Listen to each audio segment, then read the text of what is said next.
O'Reilly. Protect your engine with Syntec Full Synthetic Motor Oil at O'Reilly Auto Parts. Syntec is designed for today's engines to dissipate heat and reduce friction and wear. Get 5 quarts of Syntec Full Synthetic and a MicroGuard Select oil filter for just $33.99, plus 2 times O Rewards points. Choose Syntec, available exclusively at O'Reilly Auto Parts. O'Reilly Auto Parts.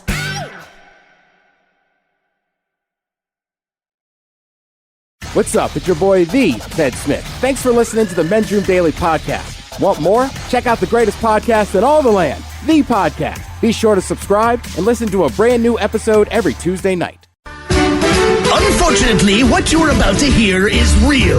The members of this radio program are simply not that bright, or what some people would call educated. They are merely stupid. They're not trying to offend anyone on purpose. And all have played doctors on TV. You have been warned and are cordially invited to join the party. This is the Men's Room. Get it, man, and get with the countdown. Get with the countdown. Shake this square world and blast off for Kicksville. The trippers, the grasshoppers, the hip ones, all gathered in secrecy and flying high as a kite. This is the Men's Room with Miles and Thrill. You know what they say, shake your radio more than 3 times, and you're playing with it. You're listening to the Men's Room. Hello, here we go. Welcome to season 17, episode number 3720. Along with Steve the Thrill Hill, the Ted Smith, and Mike Hart. And you are the Men's Room. On tap today, the return of Who Sucks Less. We will play Profile This, plus headlines, the Men's Room shout of the day, fun listener emails, and everyone's favorite, TV Time with Ted. Click, clack. All right, here we go. A South Carolina man was robbed of $500,000 in Pokemon stuff. Meanwhile, a Mormon reveals how to get around their strict sex laws, and I really hope that you do not like it rough. And just stay still the whole time. People are complaining about nurses' body while wearing scrubs. They've lost their mind. If you take a Subway sandwich to Australia, there's a good chance you will be fined. And a woman sues a man for $10,000 because, he just didn't want to go out with her. That is all coming on today's very special episode of The Men's Room. And now, here's the question. Hola, bitches. Good day to you and yours. All right, one of the so-called perks of a job is if they offer medical insurance. And what would be really cool is if that medical insurance covered, medical expenses. Case in point, a man was bitten by a rattlesnake. He had his injury treated with antivenom, and then he got a bill for $250,000, specifically for the antivenom part. Now, he was not expecting that, and that is a lot of unexpected money to have to pay, but at least it's for something that saved his life, right? There's an Australian woman. She found out that 6 inches of a Subway footlong, that's going to cost her about $2,000. You see, she was making her way back to Australia from a trip to Greece. She bought a footlong at the airport, ate half, put the other half in a purse, but she forgot about it. And that was the problem. When she filled out her declaration card, the are you importing any plant or animal materials, she said no. And when authorities discovered a sandwich with chicken and lettuce, well, they slapped her with a $2,000 fine. Needless to say, she was not expecting that.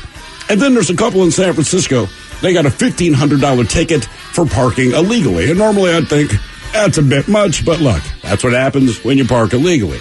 But here's the thing. They were parked in their own goddamn driveway. The same driveway they've been parking in for the last 36 years. Oh, and I found out just yesterday I get to pay for a new window at my kid's school. I'll explain that coming up. But first, we want to know your answer to today's question. Good or bad, what was your unexpected expense? Be a part of the big show. Call 206-421-ROCK. Like the Men's Room on Facebook. Follow us on Twitter and Instagram, The Men's Room Live. And send your emails to themensroom@KISW.com. Send Thrill 99.9 KISW. Open Jones, away we go. Welcome to season 17, episode number 3720. What a large and in charge program we have for you on this Wednesday afternoon. Guaranteed future repeat. That is a fact. Exciting return of Who Sucks Less. Steve, I don't know how you do it, the world is not full of negative news, but somehow, every week, you find 3 stories. You just got to look hard, Miles. That are not positive, and you bring them to us. I do. We pit those stories against each other to determine, out of the 3 stories, which one sucks the least. Now, last week, that was a lot about, that was a fecal... people don't seem to know what to do with the poop. And so that was poop used week. as a weapon, used to mark your territory, you name it. So, how we, subject matter-wise, how are we looking on this week's Who Sucks Less? You know what, man, this week, it's all over the place. One of the stories Mike covered yesterday involving someone who's a bit impatient. We have a fine example of employer overreach. I think most people agree. Okay. And one of the misfortunes of buying into a new construction, if you will. Oh, all right. Okay. Doesn't sound turnkey, as it were. Yeah, right? Yeah. Coming up on Who Sucks Less. And, of course, we'll see you for the Men's Room Happy Hour exclusively on the Odyssey app. If you don't have the Odyssey app, download it now. Again, it is absolutely free. All our podcasts are on there. You can listen to our show live anywhere, KISW live anywhere, plus hundreds of new channels, and the Men's Room Happy Hour, which is its own channel. So when you get there, be sure to search for that. Then favorite it. We're live at 6 o'clock for more Men's Room right after we get out of here at 6 o'clock. Keep in mind that's explicit, too. Yeah. So that is for adults only. And today on the question. Now, the older you get in life, it seems that you are able to put a little bit of money away. Now, in my experience growing up, it doesn't happen right away. When you get into the workforce, you kind of seem to be living paycheck to paycheck, and hopefully you kind of grow on the corporate ladder. You get a raise here or there, and, eventually you're making a little bit more money, and you decide, hey, I'm going to start saving some money. Whatever percentage I can do right now, I'm just going to start socking some money away in case of emergency, in case of a rainy day, in case something comes up in my life. And, I just don't have to keep putting things on credit card and want to knock down the credit card debt, but put some money in savings. And the older you get, you realize one thing. As soon as you're able to put money in savings, there's something that comes up and takes all that money away. Every single time. I mean, you could hit the lottery for $15 million, and you could get pulled over, and they'll give you a $14,999 ticket. You didn't know that ticket existed. It didn't. Who knew? Well, that's the day. It's the largest ticket ever put out for a traffic violation. That's just the way that life works. I cannot explain it. It is strange. Also, I think it's this, man. This is what I've discovered, because you and I bitch about this all the time. Like, man, I just put away this much money and blank happened. But the older you get, the more responsibilities you have, the more things are to go wrong. So I know occasionally something goes wrong with the vehicle. So last week, when it's like you also need your back brakes replaced, okay, well, just write that check and get it done. Didn't want to hear that. 2 weeks ago, watering the yard, and my son says, hey, the basement's flooding. I'm like, okay, cool, it's a Sunday. Nothing cheaper than a plumber on a Sunday. This is because there's a leak in the wall, in the pipe. Did not expect that expense, but we ate that. And then yesterday, I get to work a little bit late because I had an appointment with someone at my home. And as we were talking to these people in my home, my wife says, hey, we just got an email from the kids' camp. And my first reaction, a couple of F-bombs, because that's never good. Right? What kind of camp is he in? Is he in like a sports camp or a... This one, he's doing with his sister and a couple of his friends. It's more of an academic kind of camp. All right. He has a couple of sports camps coming up. He's doing it's a different camp thing every week, right? From what I recall with my kids. Basically, man, he's got soccer coming up. What did he, some sport? He had flag football earlier this year. Nice. He's got the swimming thing going on. I wish I could go to camp again. I know. Sounds like so much fun, doesn't it? Every week something different. It is, every day. Hey, man, that's serious. How was your day today? It was awesome. Yeah. And I'm like, right, I'm paying for that. But they should do that for adults. That's not an unexpected expense, right? Camp adults. I agreed to do this, say, all right, man, it's the summertime, and get him out of my wife's hair, whatever. So he is at camp yesterday, and he and his buddies are throwing rocks at the stairs. And apparently his aim is not great because he hit a window. And as they put in the email, the window is not salvageable. That was the word they chose to use. That's not good. Right. So here's how the thing. big was said window? It's a school window, man, so it's probably 6x4. Do schools get a discount on things like windows? I will find out. That would be nice. They shouldn't have somebody in that school should have a dad or an uncle that does windows. I'm sure they do. Yeah. I'm sure they'll figure out a way to get it done on the cheap. Either way, I get the feeling I'm paying for this. So the thing is, because I came into work late, he did not know that I was going to be in the car with his mom to pick his ass up at noon. That's time to get out. So he sees me, and he thinks that I have left work to go up to this camp, right, just to come down on him about breaking the window. So he's already getting upset. And I was like, no. I said, look, man, it's a mistake. Mistakes happen. That's not the problem. I'm not mad at you. But the important thing you do need to know, aside from throwing rocks, is the teacher pointed out that the first thing, she didn't know. He went to get her, said what he did, took full responsibility. I said, man, that's all I can ask you to do. What I wanted to tell him is, you run and you deny you did anything. But instead, he's a good kid. So you know that money you saved? That's why you saved it. Well, no, so here's the thing. We had just put some money aside for some other things that we had hoped to do. Well, now I got to dip my toe into that well to pay for this window that I have nothing to do with. Now, the flip side of that is, because I said, look, I'm not mad at you, dude. Mistakes happen. You took responsibility. That is the primary thing here, right? But I know it ain't going to happen again because you don't want to go through this again. But the rest of the summer, you owe me. And I pointed at the window because I said, I got to pay for that. So you're going to do a whole lot of stuff around the house without any complaint. So far, so good. It's only been 24 hours. Can we get Veggie Dog to the studio? Veggie Dog to the studio, please. Would it be nice if we had a sound system that we could just, do that? Well, I was going to say, that's another weird one, too. Is that just kids being kids? It is kids being kids. But part of you wants to be like, why were we throwing rocks upstairs? My wife asked that. So I'm being cool because we got these two guys in my house.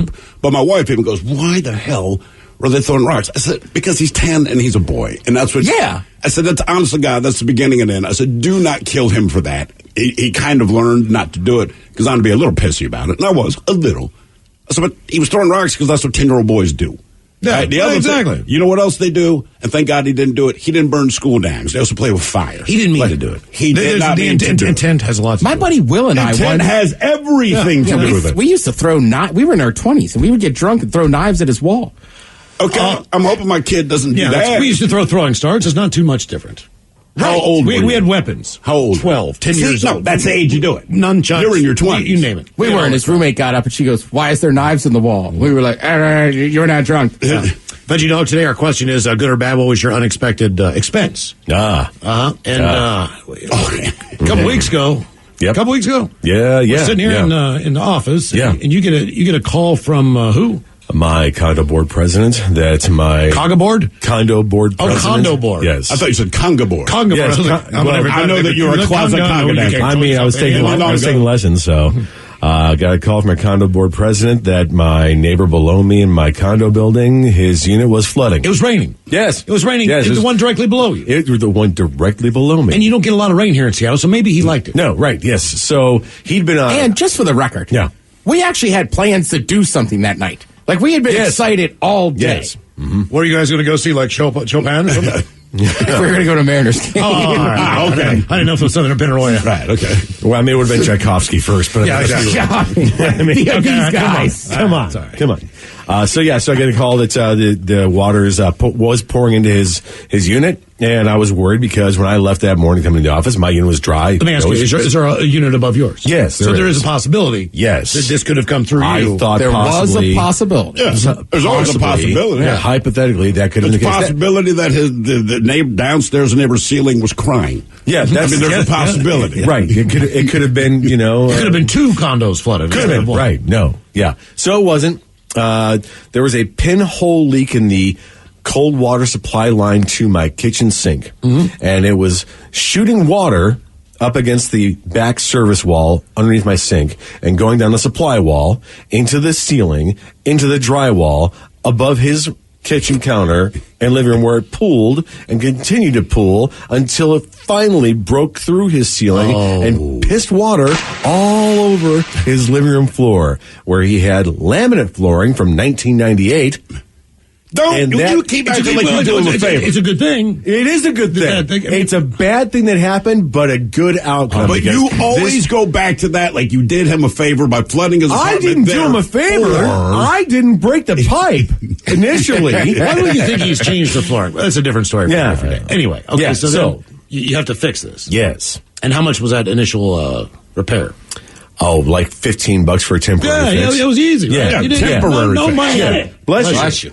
No money out of your pocket. Yeah, $15. Yeah. Temporary. And so you did temporary, right? Then you go in for the main fix now. Yes. 1 weekend later. Yes. You say, I'm going to just take care of this because I know. Yeah, sure. Exactly. Right. I'm a handy guy. My dad was a landlord. I knew He's a very handy guy. Yeah. I went to Home Depot, got more than enough supplies so that I didn't fall into the same trap we all fall into, where you go back to Home Depot 13 times in one day to do one job. Get home, taken off the supply line valve, got the water shut off, everything's fine. And these crimp on, they're called shark bites, where they just crimp onto the plastic PVC pipe. I'm pulling it off, and I give it a good yank, and I hear a snap. And that's when the 24-year-old plastic PVC piping broke off to a sharp little tip up against the back wall underneath my kitchen sink. Yeah. $15. $15. Mm-hmm. So I had to call my plumber. Always cheap. On Saturday afternoon. And luckily he knew the problem. He's been in the building a bunch of times changing out these supply lines for other people. Great.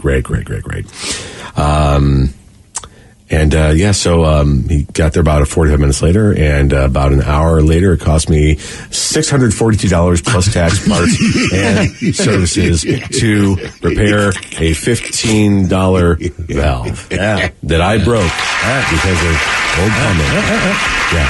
That's what happens in life. Yep. That's what happens. Yep. You probably just put $700 away for some reason. You probably I can tell you that I've been doing other things with that money and doing updates to the place, but I wasn't expecting to spend $642 on a shut-off valve. Right. Yeah. But it's fine.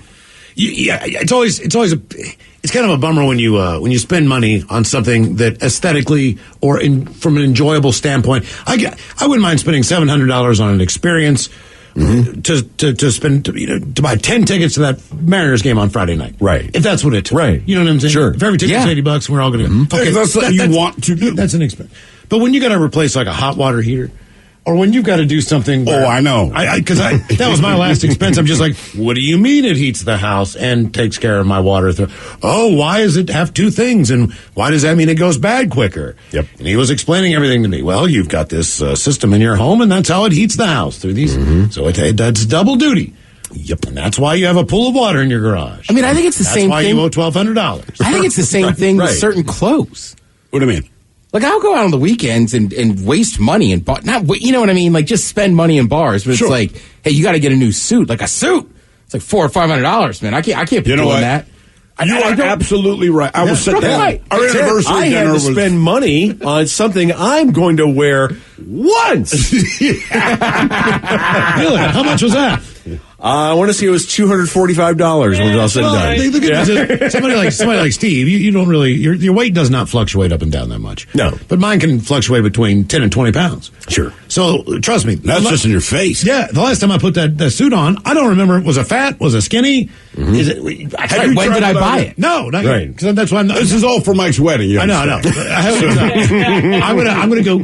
Ted, explain. I wasn't saying anything, but yes, it is for Mike's wedding. I can go fast casual. Apparently, that's great. Are you going to wear dress shoes or tennis shoes? Well, dress shoes. Okay, all right. Well, I got to do that then.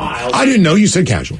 But either way, I don't know is this jacket going to fit. Jacket will probably fit. Cocktail attire. Cocktail attire. Is that what it said? Dressy casual. I don't know. What does dressy casual mean exactly? I really don't know. It means look nice, but don't, it's going to be hot. You don't have to suit up, so to speak. I don't have like slacks. Can I wear jeans?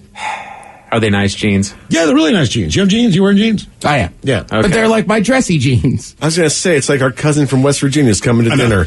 Hey, can I wear a coonskin? Hey, man. Nice shirt. What can I wear? All right, I got a nice shirt. Okay, good. I got two holes in it. Just look, dress like you're playing Pebble, but put on a jacket. There you go. All right. Oh, there you go. There it is. Nice. That would look weird. Okay, all right. Maybe how much was the suit? Mine was a rental. Oh, that's fine. Yes. See, that's even worse, man. Yes. Because at least, Ted, and you've heard this, I think my wife said it even when we got married. I want you guys to buy suits because when the wedding's over, you still have a suit. Right. I wore that suit for a while. Exactly. Until you outgrow it or you lose weight, whatever it is. And I go, all right, that makes sense. So if I have to buy a suit, I'm not happy to spend that money, but I know I'm going to keep that suit until moths finally take that bitch down. Right. That is what's happened to my last two suits. Like, all right, I got my suit. And I'm like, I have not worn this until like moths literally ate this goddamn thing. So with the tuxedo, though, like, okay, wait a minute. You're spending half as much as we would spend for the suit. The difference is we have that suit. I'll be buried in my suit. you're taking the tux back. Yeah. With that, Oh, yeah. with Like the there's clips, no the real. cuffs, and all that There's stuff, no, all for Mike because it's so important that Mike has a special day. Right. So, ooh, have there to you do- go, Mike. I want you to wear this. I hope you're happy. Yeah. I had The things we do for you. Yeah, I'm a Mike. Ironically, and he has his own tux. I know. I do. Wait, what? Are you wearing your own tux? No. Okay. Did you rent a tux for your wedding? Yeah. But you you own a tuxedo. If it was up to me, I would likely be wearing my own Understood. tux. It's not nice. Understood. It is nice. It's not nice enough. It works just fine. What's wrong with the tux? It doesn't Is match it part of my a color palette? Is that what it's you're a black referring to? it's a black tuxedo. It doesn't work for somebody else's vision, Miles. Well, your dad doesn't matter in this case. I'm aware of that. You love your dad to pieces. Tell him that. So I got a text message from or a voice message, believe it or not, from my buddy because we're old in Ohio, and he has been dating this girl for a while. Mm-hmm. He said, "Hey man, I got some big news. I want you to call me. I want to see if you got some dates." And I thought to myself, I haven't called him back yet because I know what this means. It means that either I am in the wedding or I am going to the wedding. Right. He said it's going to be. He said I'll give you the dates. You just want to make sure if you're cool to go and all that stuff. That it is an unexpected expense. Mm-hmm. To get an airplane ticket, and Ted, I know you've done it a million times. It's ridiculous. That's why I stopped this was by. to Ohio? He lives in Ohio. I don't know. I have not called him for the details. Yes, right. I don't know if he is going someplace. Like meet us. It's a small wedding. Destination here. wedding, sure. But that's why I stopped buying wedding gifts, because by the time I would book the flight, get the tux and everything, like I'm $1,000 in before I've shown up. You don't deserve. You don't need to do that. You've already done enough. Yeah. Right. I will also say though, you're right to have that fear. I've told this story before, I but haven't called him back yet. I was having a burger and a beer with my buddy for a Sounders game, and I knew my friend was getting married, but I was like, I don't know if I'm going to go. It's in Miami. And he calls me, I ignore it, and I look at my friend, I go, God damn it, he left a voicemail. And he's like, why are you mad? I'm like, because he's going to ask me to be in the wedding. Did that happen? Yes. Like, you're going to be in that wedding. I know I am. It's like it's in September. I'm thinking to myself, that's not a lot of time. No. No, it's not. You better start saving now. Yeah, no, what I mean is just like that. Okay, I can understand if it's 6 months or whatever. But like, dude, September, like that's it's like 2 months away. You ready? Yep. I'm making that phone call. Good or bad, what was your unexpected expense? 206-421-ROCK. Looking for a better way to deploy teams in real time, respond to changes quickly, and empower more informed decisions? Cantata's purpose-built technology for professional services can help. Visit cantata.com today. Kantata.com. Head down on it real quick here. Before we get to our calls, woman forgot to declare one half of a Subway sandwich after flying home to Australia and now has to pay nearly $2,000 fine. Jessica Lee took to TikTok to describe what she calls the most expensive sandwich ever, which is somewhat accurate considering Guinness World Records bestows the title on a $214 grilled cheese. Anyway, the 19-year-old content creator said she was jet-lagged on a layover in Singapore following a vacation in Greece when she bought a 12-inch sandwich because I was a hungry girl after my 11-hour flight. She ate half a sandwich, then put the other half in her bag before headed home. As the Post reports, the brain-fogged traveler forgot all about that sandwich that was stashed in her purse, even as she filled out a declaration card asking about imported plant and animal products. So it didn't dawn on me about the chicken and the lettuce. She said, making the checkmark gesture where you're supposed to put that down. That turned out to be a violation of Australia's Biosecurity Act. Strictly enforced law designed to protect the country from invasive pests and diseases. As a rep for the country's Department of Agricultural, Fisheries and Forestry says, all meat products and vegetables must be declared on the incoming passenger card, which is relayed in the video shown to incoming passengers on all airlines. She only realized her mistake when her purse was checked in Australia. When the officer looked at it, he said, yeah, this is going to be close to $3,000. I just started crying. She was fined about 2,664 Australian dollars, or that's about $1,844. Shared the video discussing the ordeal in hopes that others would avoid such a penalty. It's been viewed more than 1 million times. She jokes that she's all over the internet now, but just for being an absolute idiot. You know what? This is a win for Subway, however. Yeah. Because I want you to think about something, all right? She had to pay all that money because she tried to get half of a Subway sandwich into the country, and it does not meet their bio rules. This is the first time a foreign country has recognized Subway as serving food. Yeah. Seriously. Because remember, like in Ireland or wherever it was, like this bread is not food, bread. And the meat was not the meat we think it was. So at least Australia goes, yeah, it's food, it's bio. And they let that suit go through on the tuna, so that person can go after them if they want to. Exactly. Yeah. So have you ever done that? What's that? Like certain states, you can't bring certain vegetables in. I do know Hawaii, and I understand that those because of machines in the separation. But no other. I've never had the. But I'm not a produce guy, so it's real unlikely. Yeah, I went through like a checkpoint in California. Same thing. They were asking about all these vegetables, and then like a day later, it's like, did we break the law? You went through a vegetable checkpoint at a state border? Correct. Huh. That's the damnedest thing I've ever heard. Why did of. you have vegetables on you? Yeah, like what were you taking with you? I got some broccoli, man. I'm just sorry. thinking, like, wait a minute, why are you traveling with vegetables? That broccoli ain't mine, man. I don't know who put it in my car. I'm holding for a friend, dude. Hey, those cantaloupes, man, ain't mine. They're my cousins. We were headed to a festival where we were going to be for a week. So okay. That's why we had a ton of food with us. Right. But we didn't even think about it. And then on the way back, I was like, wait a minute, did we smuggle avocados into California? Yeah. Good or bad, what was your unexpected expense? 206-421-ROCK. Hello, Michael. Welcome to the men's room. Hey, guys. Hola! So I love England. I've always been fascinated with it, the music culture, huge fan of bands like Pink Floyd and Genesis and all that. My first trip to England, I was just blown away. It's like I already knew London before I'd ever even been there because I've been reading about it and seeing it for so many years.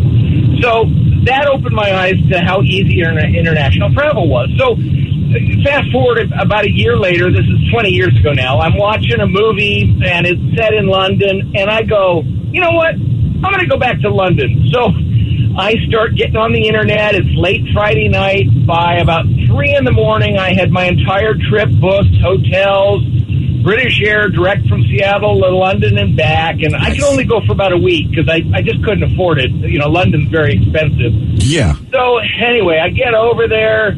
I have a great time. I go to the airport on Saturday to fly home, and it's a madhouse because British Air has been on strike, and they just ended their strike. So at Heathrow, everybody's trying to rebook their flights. I finally get to the counter, and the lady, she can't find my reservation. And finally, after about 5 or 6 minutes, she goes, oh, your flight home is next Saturday. Oh, no. Oh, my goodness. First of all, I can't get another week off work. But second of all, there's no way I can afford to be in London for another week.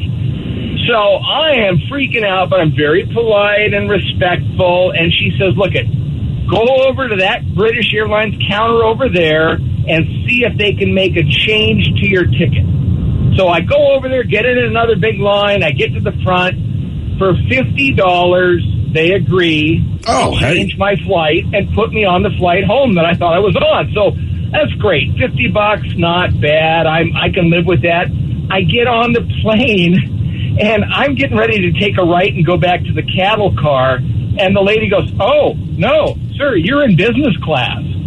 So for a $50 change fee in the middle of an airstrike, I end up getting upgraded to business class. It was the happiest $50 I've ever spent in my life. That was a good unexpected expense. Right. They charge you more to upgrade to business class than $50 if you ask on the flight that you're booked on. I'd be honest with you, I didn't think anyone was going to have a good story today. Yeah. That's a good call. Yeah, no kidding. All right. I never get lucky in an airline. Never. I will say Charleston's airport, and anybody can do this.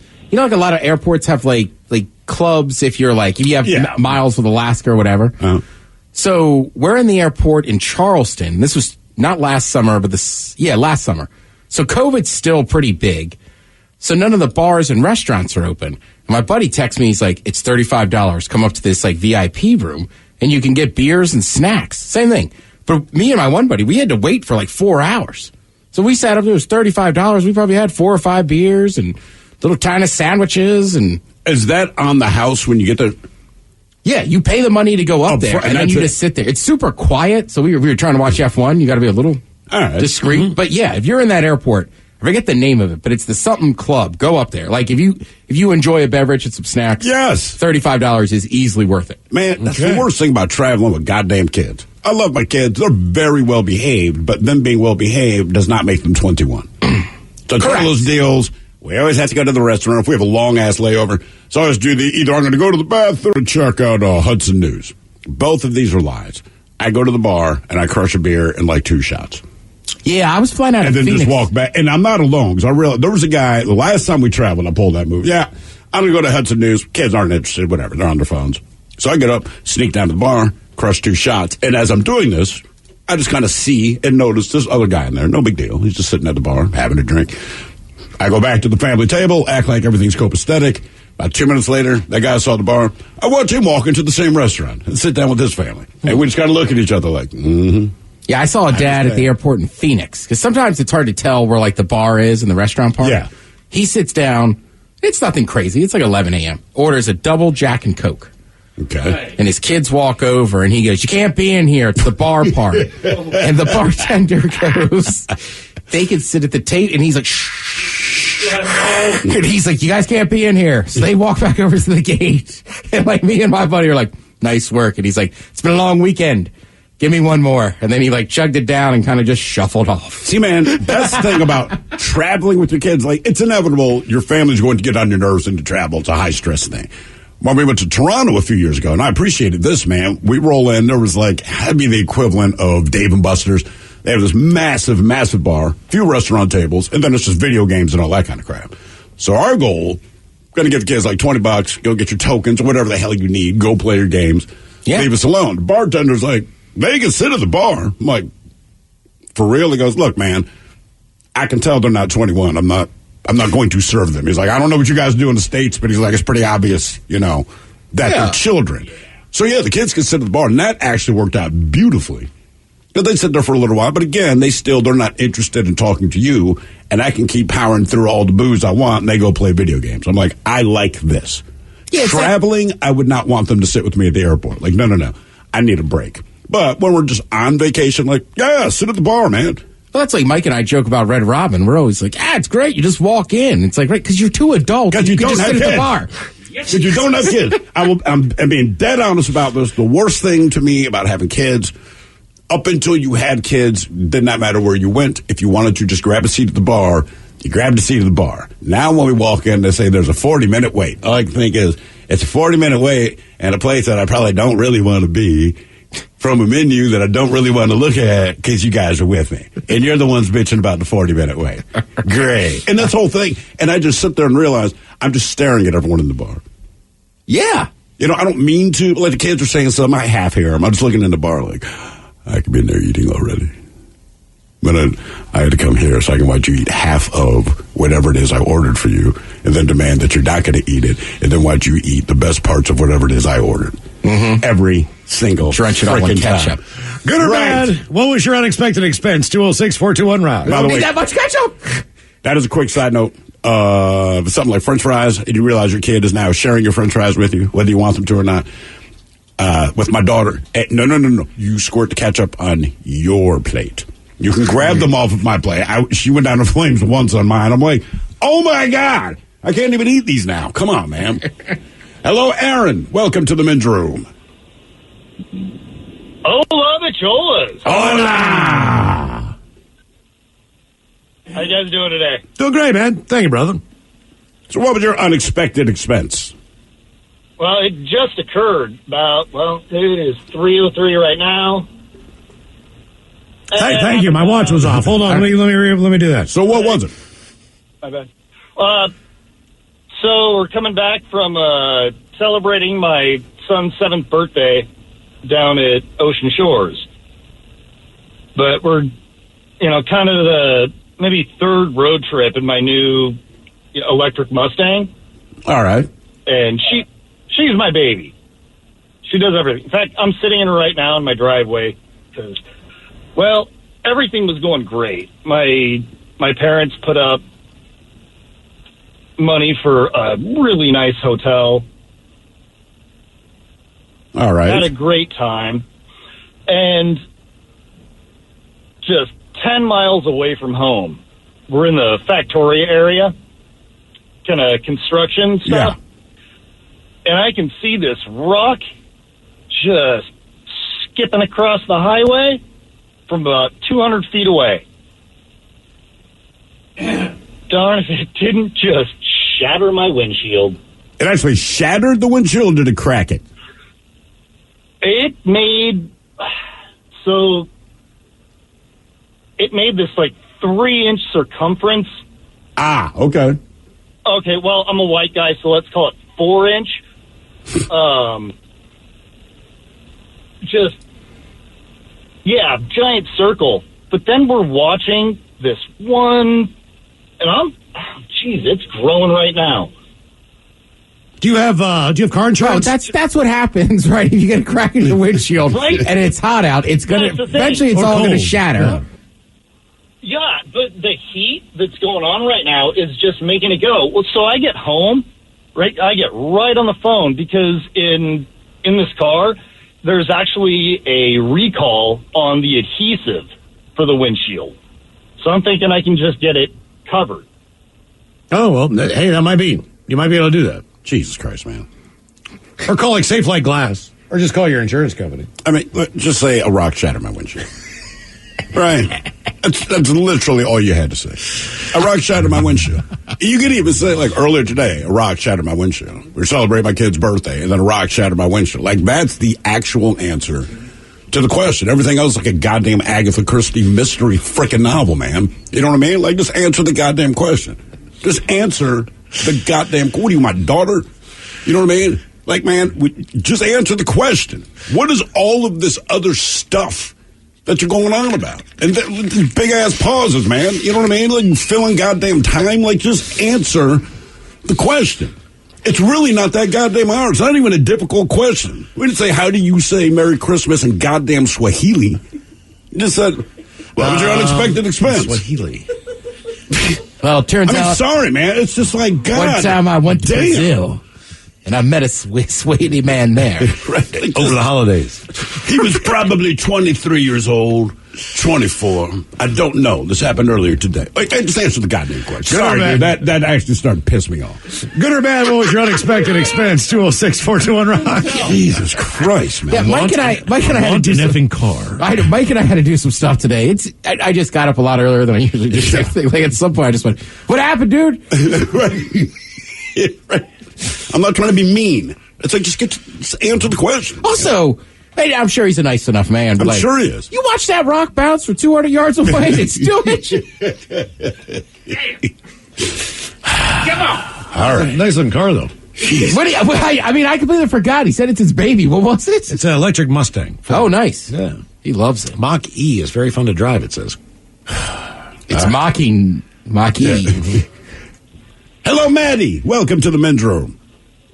Hola. Yeah, my story is that I lived in Wenatchee since 1978, and last June I decided to move to Spanaway to be closer to my son and my granddaughters, and so I moved over here in June of last year, and I paid my car insurance every 6 months in a 6 month intervals. Full coverage and all that. Mm-hmm. And I got here in June. We were going to go to a San Francisco-Seattle Seahawks game. And so we were saving up money. We were going to do the hotel and all that, just make it a big old, fiesta. And they stole my car. Who stole your car? Sorry, I don't know who stole my car. They stole your car in Spanaway? Yeah, in Spanaway, after being here for 2 weeks. And I asked the officer, what are the chances of me getting my car recovered? And he said probably none. So I canceled my insurance, and then they recovered my car. Oh, they did? Okay. Whoever took it out, they did $2,400 worth of damage. Like what? They blew out my tires. Even my rims were flat. They stole stuff inside my car. I had just canceled the insurance because the officer said I probably wouldn't have any chance of recovery, so I had no coverage, and there went my football game. Damn, man. That sucks. It really did. It put a damper on my whole move. I just wanted to go home.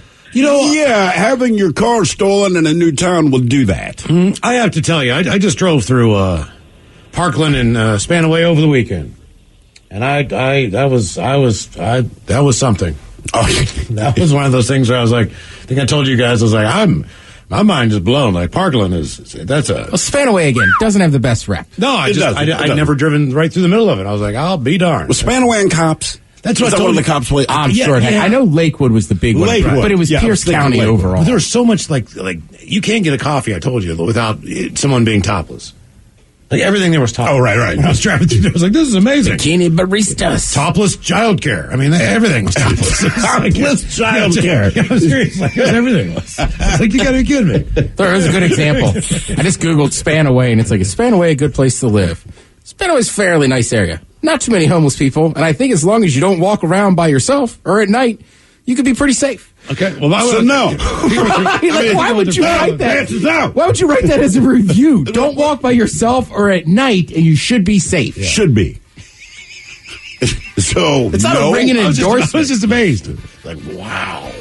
Yeah, topless preschool. Good or bad? What was your unexpected expense? 206-421-ROCK. What's up? It's your boy, the Ted Smith. Thanks for listening to the Men's Room Daily Podcast. Want more? Check out the greatest podcast in all the land, The Podcast. Be sure to subscribe and listen to a brand new episode every Tuesday night. 99.9 KISW. We return to the men's room with Miles and Thrill. What's last coming up after emails on our question, good or bad? What was your unexpected expense? One from Bro Bible. Kind of the inspiration for today's question, but they say the hospital bill of a rattlesnake bite victim has gone viral after it was shared on Reddit. Pretty much every American, as the author says, myself included, has a personal horror story about being billed for an outrageous amount for simple health care. Many of us even have been hit with a double whammy of outrageous pet medical bills on top of our own health care. Yeah, that is correct. One of those pets will kill you. Now, to be clear, this is the bill before it's been adjusted by the patient's insurance. So this is what the hospital is attempting to charge the patient's insurance. All right. The rattlesnake bite victim got a hospital bill for $245,000. So basically $250,000. Now, the hospital bill does not say a ton of stuff on it. What they do know from it is that he was being cared for at the hospital for a maximum of 3 full days. More likely, it was 2 nights. All right. For sure. Another thing they know is the anti-venom can be extremely expensive depending on where treatment is needed. If a venomous snake is very prevalent in a certain area, there is a very good chance that nearby hospitals have already stocked up on the antivenom. Well, you can charge what you want for antivenom because it's like, hey, man, you know, right? I mean, that's the one time I get it like, ooh, you need antivenom? Is the venom coursing through your veins? However, if it's a pet or if the rattlesnake or other venomous snake is rare in the area, the hospital cost of antivenom can reach upwards of $115,000. Now, that's included, according to Duke University and UNC Healthcare. That article links to another victim who received a $225,000 hospital bill. $200 of that bill was the cost of the antivenom. Damn. So that was $200,000. So they say, why is the antivenom so expensive here in the United States? Any guesses? Because they can't. Because they can. Mm-hmm. What's your alternative? Yes. It's that simple. They say in addition to the scarcity and rarity of antivenom mentioned above, antivenom is also difficult and complicated to produce and store. A 2015 article from the Washington Post says the common antivenom used for rattlesnake bites treatment is produced by injecting sheep with snake venom and then harvesting the antibodies produced by the animal's immune system. And sheep hate that. That's a little different than just synthesizing some drug in a lab. Now, treatment for rattlesnake bites is also timely. It's best if a patient is treated within 30 minutes of the bite. That brings in an element of emergency medical care sometimes, and rattlesnake bites can often occur in remote areas. So here's the interesting thing about this article. Because it is Reddit has a very global mix of users. Right. The majority of Reddit users are American, but you have millions of Europeans and Canadians on there as well as South Americans, Australians. You get the idea. Pretty much everyone outside of the United States is absolutely aghast at the hospital bill of that size for life-saving treatment and questioning how we live like this here in the United States. So one commenter, who appears to work on a medical side somewhere else in a different country, commented about the cost of Crofab, which is a common anti-venom treatment for rattlesnakes, copperheads, and cottonmouths. It sounds like the hospital pays a lot less than the $200,000 that some patients have been charged. They wrote the cost of Crofab for our hospital is about $1,500 per vial. Okay. That's what we pay. I don't know what the patient is charged. I don't work on that side of things. One of the top comments says, you didn't have to mention that it was in the U.S., which is 100% accurate. They never had to mention any of that. We just saw the cost and knew exactly where this happened. Yeah, of course. $200,000 because you got bit by a rattlesnake. Yeah. Good or bad? And you pay for it. The weird thing about having insurance, right? So you want to get medical insurance, and essentially what you're doing, it's kind of like, it's when the mob shows up at your new business and says, yeah, we already know you're paying the landlord, and we own the building, all right, but you pay another $400 a week for protection. So basically what you do for medical insurance, like you pay them every month to get a discount on what's going to come your way, right? Because they almost never cover 100% of anything. Actually, our dental's pretty good. I got them that. But the medical insurance, I mean, for the most part, like, you spend all of this money, and when the time comes to collect, like, yeah, we're not covering this. Well, we got you a sizable discount. You still have to spend a lot of money out of pocket. But the dental brings up a great thing. It's like, right, you pay for medical insurance. Oh, yeah. You want to take care of your teeth and your mouth? You got to pay extra. That's separate. It's different. That's different. Right. Get real. Look, one of the reasons I clicked on the article. There's a lot of scams in this country. And I think, honestly, with capitalism to begin with, but the medical stuff is unreal. There's nothing you can do. Do you want to live or die? Well, I'm going to choose live. So now I got to pay whatever price some CEO has decided it's worth. Yeah. One of the reasons I clicked on the story is because I told you a couple weeks ago I had a rattlesnake go underneath between my legs when I was taking a pee in the desert. And he scared the living hell out of me. Like, it gave me nightmares. But were you still peeing when the snake was slithering? Yes. I did not stop the stream. Did you pee on the snake? No. I peed to the side of him. I could not believe how thick he was, though, and how long he was. And how Sounds like it might have been a pregnant female. And how big his rattle was. Or her rattle was. Either way, I was just like, surprised by the thickness? Oh my God. Oh my God. Well, you said unexpected. It's a thyroid thing. Look, so, how do they get you? I was hungry last night. Look at that thick ass rattle. Maybe you just eaten a rabbit. Mike brought this up to us last week. I just cannot believe that automakers, BMW, is basically saying now that they're going to make you subscribe to the idea of being able to turn your heated seats on. So if you want your seat, you have the ability to do it, but to actually hit the button and have it work is $180 a year. It will be $300 for 3 years, or $450, $450 forever. If payments are missed, BMW will turn the heat in your seat off.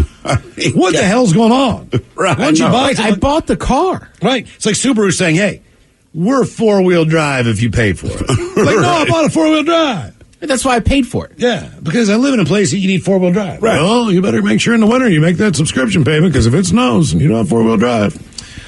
Good or bad, what was your unexpected expense? 206-421-ROCK. I think they'll change that. I think they will, too. I don't think so. You don't think so? Really? I think that's going to be the wave of the future. Really? Everything is. And people like the a la carte driving. So, look, you get blinkers, you get brakes, you get an accelerator, you get a steering wheel. Everything. Oh, you want to put your windows down? That's a separate subscription. Yeah, like window, but that's just like a look. But you need those windshield wipers to work? $20. Yeah, I mean the seat. I'm just like I can't get past. I struggle with, like Miles is saying, like, okay, so I bought the car. Correct. Right? Like if I'm leasing it, I can fathom that. Sure. But I bought the car. It's my car, and now I got to pay extra to use. Like, I don't know. Like, why would I buy that car? I wouldn't. Yeah, I would. But people still will. Sure. I had to spend $180 keep my ass warm. And I'm so angry today about a lot of stuff. I hate BMWs. I saw a really cool one the other day, so credit. And I wanted it. Yeah, I was like, real bad. And it looked really cool. I was like, damn it. I don't want to like you. Right? Good or bad, what was your unexpected expense? 206-421-ROCK. Hello, Alan. Welcome to the men's room.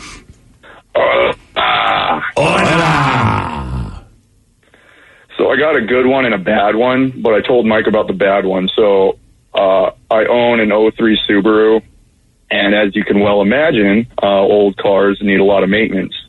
So in the short amount of time, like 2 years that I've had it, I've had to replace the head gasket, the radiator, had to reseal my oil pan, and the trouble's not going to end there. Of course not. But yeah, like it's a good car regardless, and just probably the next thing I got to do is like just basic maintenance, like rear diff flush, and then maybe that'll solve one of my other problems with this car. But I still love her. But so you love this car enough? It's like having a pet that the vet has told you bad news. You're just going to keep dumping money into, like, it's never really going to be 100%, but you just love it that much. Well, I need a car for one. Okay. But Mama always taught me drive that sucker to the ground. There was another thing I had to do where I was having a leaking sunroof. So also, side note, don't get a car that has a sunroof, because that's just a whole other can of worms that you'll have to deal with. And that cost me like $960. Yeah, they're not cheap. Yeah, and then I actually had to put it back together to save the money, just labor-wise, actually, because they brought down like the headliner and everything, and then I just kind of brought it back to work and put it back together in like a 6-hour day on a Saturday. That's a hell of a way to spend a Saturday, though. You know, you spend your entire day doing that. And I granted, you saved a little money doing it, but still, $900. That's still a lot of money, man. Right, yeah. But yeah, I just got to say, can I drive it for 3 months and have nothing go wrong? Because that would be a $300 a month car payment. I say there's no way. There's no way. And I would almost rather have it, just being me, I'd almost rather have a new car. Unless it was my dream car from, whatever. That did not sound like a dream car. I mean, if you have your dream car... Subaru is a great car. There's a reason it's still on the road. I just wouldn't want to keep them. That's why when we were growing up, people would have cars that they could work on, and they were never reliable, and they were always English. They were Triumphs. That's when my dad had all the MGs and just there were a couple of Porsches that were like a little bit convertible-ish. I don't know what that 914 maybe something like that, or 944 or the 911. The one that looked more like an MG. 911. Yeah, whatever it was always up in. But they were notorious. And here's the thing about my father, all right? When I was growing up, he always wanted a Porsche. He's a car guy, always has been. So when I'm real little, he loved the Triumphs and the MGs, and he worked on them every weekend. What was nice about them is you could pick them up over your head and carry them anywhere you need, right? Teeny tiny car. We get a little older, he gets cars that fits his kids. As soon as we move out of the house, F everyone, goes out and gets a Porsche.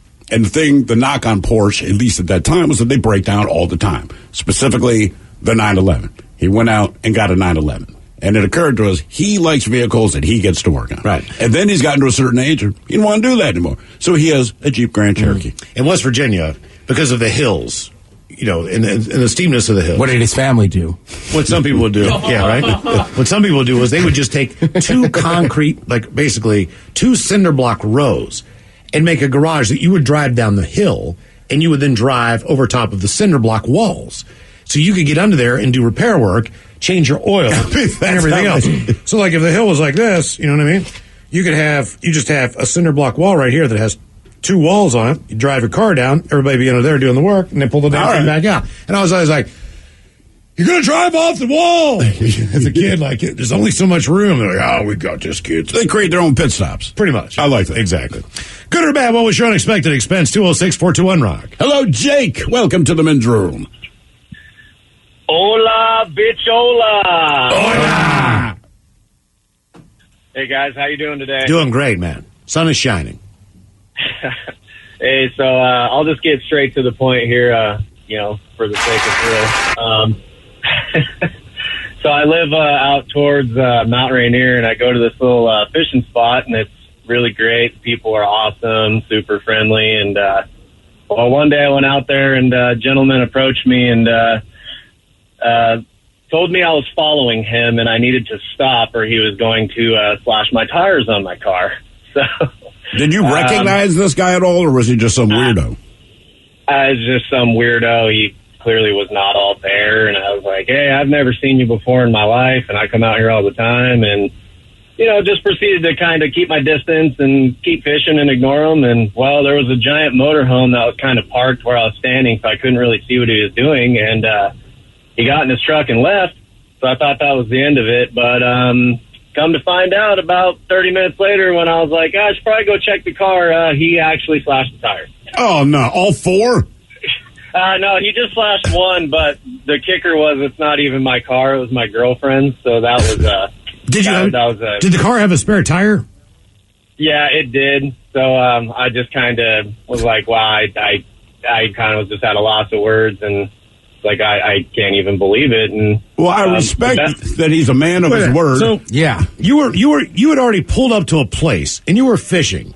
You weren't behind him or anything like that. You were just doing your own thing, and he comes up and walks up to you, knows the car that you're driving, and tells you that you are following him.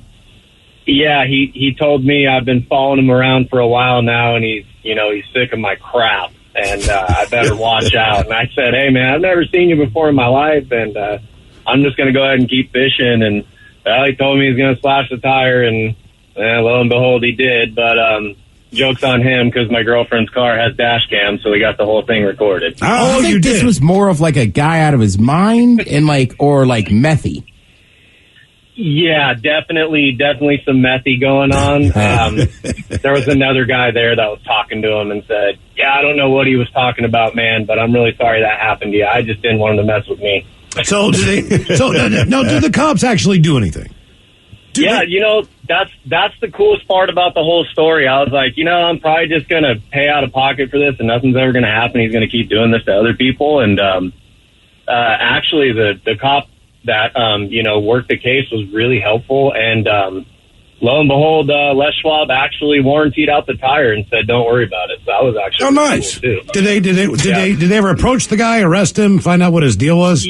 He told me, if you don't hear anything back from us, for a few weeks or a month or whatever, just know that that's good. If we're not calling you back, that we probably were able to just go ahead and, proceed to prosecuting him or something happening. So he just showed me a bunch of pictures of people that, he had a list of and said, can you identify this man? I said, yeah, he's right there. Were you, let me ask you. He already had him in the system. I was going to say, he probably had meth on. He was already in the system. I got Polaroids in my glove compartment. Here, which one is this? Let me ask you, Jake, was this at Mineral Lake? Yeah, it was. All right, because somebody texted in and says, I was there the day that this guy's tires got slashed. He was at Mineral Lake. So Did you catch anything? By the way, that might be from the guy that slashed your tires. I don't know. Yeah, I was there. That's what's funny is, I pulled up, and within the first 5 minutes, I'd already caught like 2 fish. So I was like, oh, cool, it's going to be a good day. It's going to be a great day. Next thing you know. Well, I guess not. Not with meth truck guy. I know. You've been following me. Like, oh, no. No, I haven't. Yeah. That's the problem sometimes when you're out in the sticks.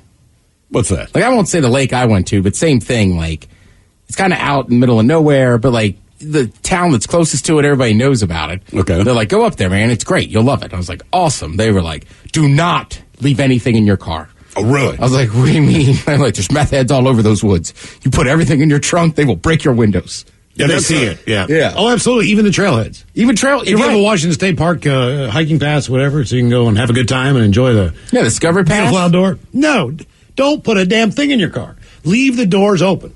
Leave everything open. Lock the trunk. It was the same thing in Baltimore. My father, actually, when we moved there, he had one of his Triumphs, canvas top. Right. He never locked the doors. And never kept anything in the car. When I asked him, dude, we live in Baltimore. Why wouldn't you lock the doors? It's like it was in a cut to my goddamn canvas top. That cost me more money. But also, because people are up to no good, and thanks to meth and crack, you got the whole cottage industry of the false front radios, right? Yeah. Because if people can see the radio in your car, they're going to break into your car, and they were going to steal your stuff, period. I mean, there was a guarantee. So they got those false fronts. You pulled that off and made the rest of it useless. And so those thefts went down. But they had the ones, too, that were like, you just pulled it out like a suitcase. Yeah, specifically. There was no radio in the car. Right. They just looked like wires were hanging out. Think about it. Hood ornaments now, right? They're kind of like embedded to the actual hood instead of sticking up. If you had a hood ornament, they're going to steal. You're going to see it around somebody's neck later on if you go out. It's guaranteed. Good or bad, what was your unexpected expense? 206-421-ROCK. Hello, David. Welcome to the men's room. Hey, hola. Hola. Yesterday, bringing my boat home from Eastern Washington, 5-hour drive, took 13 hours. Ooh. Trailer, tire, threw the tread off, tore the bumper off of the wheel cover off, had to get new tires for the trailer. They both blew at the same time? Just one side, but the other tire looked the same. It's like, okay. I'm not going to have the other one do it 10 miles down the road. Sure. So $600, I got new tires on the trailer. 30 minutes later, my wife called, ran into a curb with a Range Rover. Oh, geez. Broke a tire.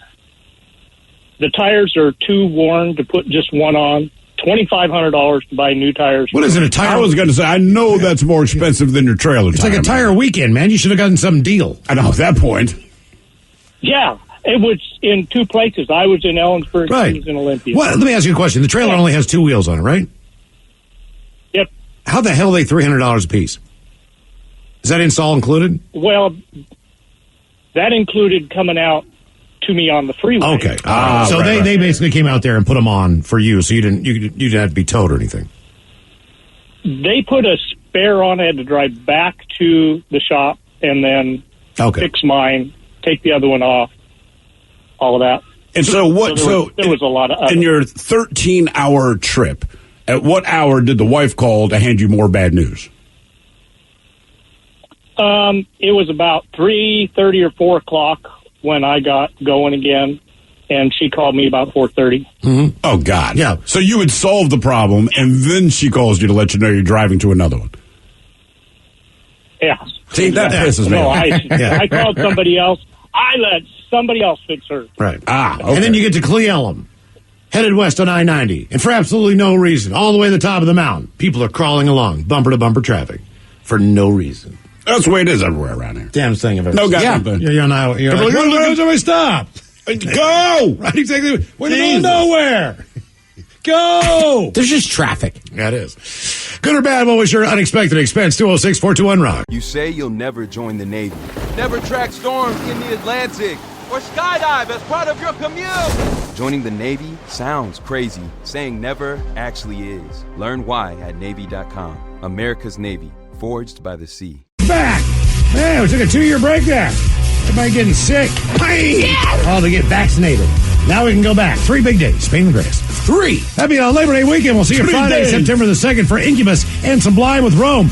Big news. We get a day off. We just get to head to the show that day and join you for the happy hour and a half party in the afternoon. That's good news. I like it. I do too. It'll be a little weird, but Positive Friday will be in person. That's right. We just found out we don't have to broadcast or nothing. Friday, we'll see you, or maybe on Saturday, Alice in Chains, Breaking Benjamin, Bush, Aaron Jones. Again, another happy hour and a half party for you. Yes. We're going to do it Sunday as well, September 4th. Another big day. Sammy Hagar, George Thorogood, and Queensryche. Yeah. Tickets on sale at KISW.com. If you want to get one of those happy hour and a half ticket packages, you need to go to KISW.com to be able to do that. So there's stuff involved in that happy hour and a half that I don't even know is out there yet. Is that right? The head chef's been working on some stuff. Oh, yeah. Oh, really? I thought you were talking illegal drugs. Like, okay. That would be really... I'm giving out old fashions. Oh. Old fashions. No, that's... Yeah. Oh. What kind of whiskey there, Ted? There's one of 3 things. Whiskey. A donut. No, but seriously, buy some tickets for that. Remember, you get a reserved seat, but like, there's the head chef's been out there working. There's some tasty stuff happening.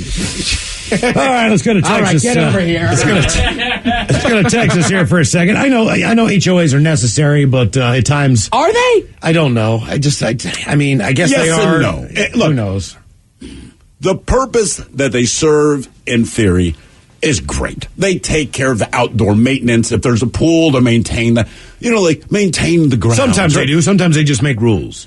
But that's the other thing. But then you get these people to go on the power trip, and now they're going to make rules, right? So the things that the HOA exists for, the reason you collectively pay into this thing is for everyone's benefit, right? No problem with that. I mean, hell, it's why you pay taxes. If I have an HOA, I just want to pay for a pool or a tennis court or something that's communal for everybody. But then something happens or somebody, Becky gets in charge of it, and Becky decides that I cannot see patterned curtains through your windows, therefore they must be changed to a solid white. Like, okay. Right, that's the stuff that gets me. Right. I can fathom chipping in. Like, hey, you want me to chip into a fund? I bought this. Let's say I buy this condo. You want me to chip in so the pool's there, yes. The grass is cut? Amen. Fine. Sure. But I bought this condo. I could have 5 goddamn accent walls if I want to. Right. Blackout blinds. Yeah. You know what I mean? Yeah, absolutely. I ain't wearing a shirt ever. Now, don't feel too bad for this couple. Number one, they're in Texas. They're retired, and they're at risk now of, believe it or not, losing their waterfront home. So they've obviously done pretty well for themselves. But the reason they're going to lose their home is because they fed ducks in their yard, and the homeowner association sued them. The Houston Chronicle reports that George and Kathleen Rowe were hit last month with an HOA complaint, which was filed after neighbors griped that the ducks were doing their business on their property and tearing up their gardens. And by the way, when they say ducks doing their business, they don't mean poop. They actually opened an illegal lemonade stand. The suit from the Lakeland Community Homeowners Association. They're slanging drugs. Exactly. Damn ducks. Doing their business in my front yard. I wish they just poop. They allege the Rows breached community rules by taking part in activities that caused unclean, unhealthy, or untidy conditions, and that could bring nuisance to common areas and disturb or destroy vegetation, wildlife, wetlands, or air quality. Now, Kathleen Rowe says she suspects the ducks grew up in an incubator, were sold as pets, and then were abandoned when their owners no longer felt like caring for them. Why does she suspect that? I don't know. She says they therefore don't know how to take care of themselves in the wild. How do you know this? They've never had a mother, she says. I'm just stepping in. She also says she fed the ducks for 2 years before the HOA complained. Either way, they're seeking a judicial order to get the Rose to stop feeding the ducks, and if it emerges victorious in the suit, the Rose will fork over $250,000 in fees. Damn! $250,000. Now, if they can't come up with it, foreclosure could be in the cards. Now, that might not be necessary. However, as the Rose have since put their home up on the market, noting they don't have that kind of cash on hand. We have to be prepared in case that's what it's going to cost us. $250,000 for feeding the ducks. Stop feeding the ducks. Good or bad, what was your unexpected expense? 206-421-ROCK. Yeah. I mean, I'm not going to get on HOA with that. I know that. I, based on her quotes and the lack of evidence she has to make those quotes, obviously I think she might be a little out of her mind. But look, you say we've been doing this for 2 years before anyone complained. Before anyone complained officially, to me it sounds like, hey, Martha, listen, man, I'm not trying to be difficult, but you keep feeding the ducks and keep pooping in my yard, right? And then you ignored that for 2 years, and finally they went to the HOA, who I'm sure gave you due warning, right? And you still and now they go like, Jesus Christ, since you won't stop, we have to take you to court. I get a feeling it's more that than HOA just saying, we don't like ducks here. We don't like their kind. Slanging their drugs. People got to stop feeding animals. And if you're going to feed an animal, don't create a scenario that you don't know to be true. Oh, this particular dog? Well, he was the pet of a fairy. Yeah, the demon. Like, you don't know. You don't know anything about these goddamn ducks. They're ducks. They're there. They're smart enough to know they want to be near water. They can find food. Now you're feeding them. Yeah, they're pooping in people's yards. Stop. Right, if you want to feed ducks, be a normal, old, crazy person and do it at a public park. Yeah, there you go. Freaking out kids and stuff. On a canal. At least, right. Good or bad, what was your unexpected expense? 206-421-ROCK. Just to have someone say those aren't even ducks. Right. Hello, Kathleen. Welcome to the men's room. Hey, hola. Hey, good show, guys. Oh, thank you. Appreciate it. Yeah, I was out jogging and I had to stop and give you guys a call because it really hit a nerve. Wait. You were physically exercising, and you're going to use us as the excuse for you to stop running. You just weren't getting any green lights or red lights. No, where I'm going is that you never own anything, even your home. Once you've paid off your home, you still don't own it, and I can attest to that because our property taxes are over the moon high in Gig Harbor. Did they go up after you paid off your house? Oh, yeah. And so you never really own your home because you don't pay your property taxes. They'll take your house away. And depending on what the value of your home is, those can be pretty steep. Yeah. If you were savvy enough back in the day to buy a home on the water or someplace where normally that was just typically how you lived if you lived in Seattle. Yeah. You'd live on a lake or whatever. Yeah, I'm right. Well, now that home's worth multi-million to the water. Yeah. And so your property taxes have gone up. Oh yeah, way up, like from $6,000 to $8,000 a year. That's not as bad. And it's a modest home. I mean, it's a nice house. Don't get me wrong, but the housing market fluctuates. Yeah, obviously. Property taxes don't. No, that's fact. The value, yeah. You'd be surprised, though. My brother lives in Pittsburgh, Pennsylvania, and they pay about $15,000 a year in taxes. His home is valued. And that's crazy. His home is valued at $400,000. You know what else has some of the highest? Pennsylvania has high taxes. Some of the highest property taxes are in Baltimore City.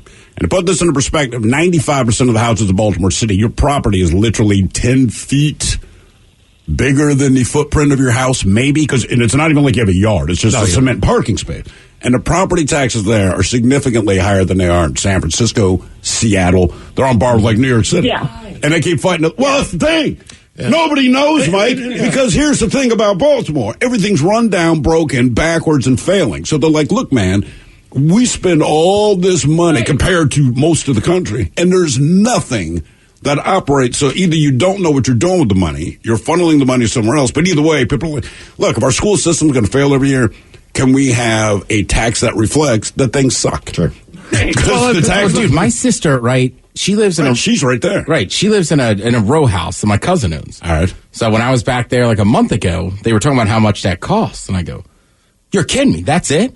I go, hell, I might just buy that as a starter home. And they go, no, it's going down in value. I was like, oh, that's the opposite of a starter home. See, that's why they can't sell it, because nobody will buy it. Right.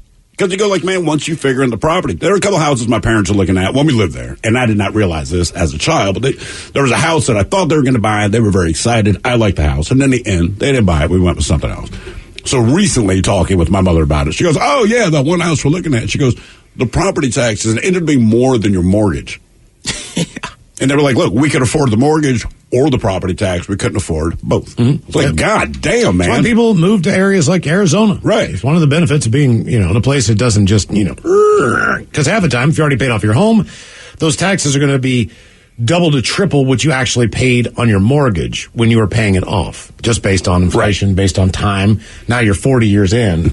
Right, your property value's gone up. Exactly. Unless you live where Ted's sister lives. Good or bad, what was your unexpected expense? 206-421-ROCK. But you can't sell one piece of property tax-free, so you get that going for you after 50. Yeah. My issue is I got to wait till I'm older. Like right now, and I know people could bitch about the weather in the Northwest, but Arizona's so hot. I couldn't deal with it. It's stupid hot. Yeah. Yeah, I would not. February is great, but it's still you never get a fall or anything.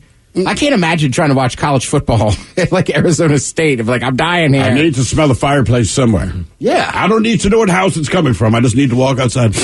Oh, someone's got the fireplace back there. Or you're that guy sitting in your house with the air conditioner at 60. Yeah. That feels like football. Yeah. Damn. Hello, Marty. Welcome to the men's room. Hola. Hola. I'll try not to screw this up like a windshield guy. Oh, Jesus. So I flew to Phoenix actually for Christmas, and I made the choice of flying out of Payne Field and back through SeaTac. Well, I figured I could park at Payne Field and grab a ride share back from SeaTac up to Payne Field, and I'd be fine. Well, I flew back on the snowstorm day, so they bump up the rates significantly, and by the time I checked when we landed how much the ride was going to cost, it was $380. Ooh. Yeah. That's how much it probably cost you to fly to Arizona, right? Yeah. Yeah. Mine wasn't that much, but it was over 100. Yeah, same cost as a flight almost. I did the same thing. I was on Alaska's airline, a flight site, and I said, I did not realize that what I had checked was airports in the area instead of one specific airport. Yeah. All right. Did not realize that on but I was very excited to fly out of Payne Field. I do try to do it as much as I can now. Yeah. If I can get out of there, I will. And same as you, I get to the airport, and I'm down in Palm Springs, and I look at the board. There's no flight at the time that I have on this ticket to get back to Payne Field. The Payne Field, and I went to the desk. I said, hey, man, when did the Payne Field flight? They're like, it left an hour and a half ago. That was the last flight to Payne Field. And I said, you've got to be kidding me. I swear to God, my flight was for 3:50, 4 o'clock, whatever it was in the afternoon. She said, well, give me your information ID. She said, well, you're flying into SeaTac. And I said, oh, well, that's great, but my car's at Payne Field. Damn it all to hell. So you had a $100 Uber ride? It was more than that. God damn it. At least you had a snowstorm. It wasn't a snowstorm, but I was still like, you dummy. You're just an idiot. It might have been the reverse of that. I can't remember what it was. Either way, I was just like, you gotta be kidding me. It does suck. It does suck, man. It's like, come on, man. Yeah. I tell you what, we did it once with the family. We decided, man, why park the car at the airport for a week? It's going to cost whatever the hell it costs, right? We called the Uber. I think it was the holidays when we're traveling, right? The whole family's there.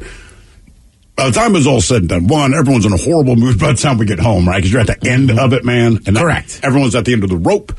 They are tired. We are sick of seeing each other. The Uber took forever just because the way SeaTac has you do it, right? Goddamn ridiculous. But anyway, Uber shows up. We get home. It was still like $180. And so we agreed, I don't care if we're gone for 18 months. We are parking the goddamn car at the airport. Period. Because it ends up costing about the same, and we'd already be home. The kids wouldn't be crying. I mean, by the time we got home, it was just a complete disaster. I'll tell you what, man. Now that I think about that weekend, this is how the weekend goes, leading up to me flying into the wrong airport. So I'm going down there just because the weather got kind of crappy. This is in, I think, January something, right before my 50th birthday. Either way, I just wanted to get out for a quick weekend and play a couple rounds of golf in the winter because it was cold here. It was snowy and everything else.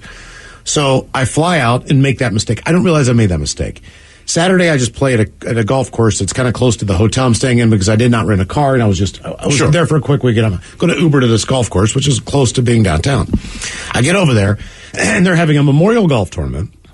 This started 30 years ago when one of the students there got involved in a DUI crash. All right. And he passed on, and his pastor passed on. And they wanted, at that point in time, they started this tournament because they wanted to remind people, hey, don't drink and drive. Also, this is a memorial. Well, they decided to add all the people who died in high school in general to this memorial every year. Did you know this was happening? Absolutely not. Oh. I just go in to get a hot dog and a beer, right? Because I'm just going to. Who wants to party? And there are pictures up of, 100 kids. And these are kids. Like they're kids. Like these pictures are of kids. And there are people standing around them. And they're crying. Now, I'm like, oh my God, this is heavy as hell. Like different people from different classes. And they have this golf tournament. And this is the last year of the golf tournament. So there's more people there than ever. Because they're celebrating the finale of this whole thing. I'm like, God, Jesus, this is horrible, horrible stuff. All right, anyway, play the round of golf, go to bed, get up the next day, go to this other golf course. I get there, and there are pictures of 2 people up with gold frames. Everyone's wearing black. I'm in a different golf course, and there's a memorial for 2 more people.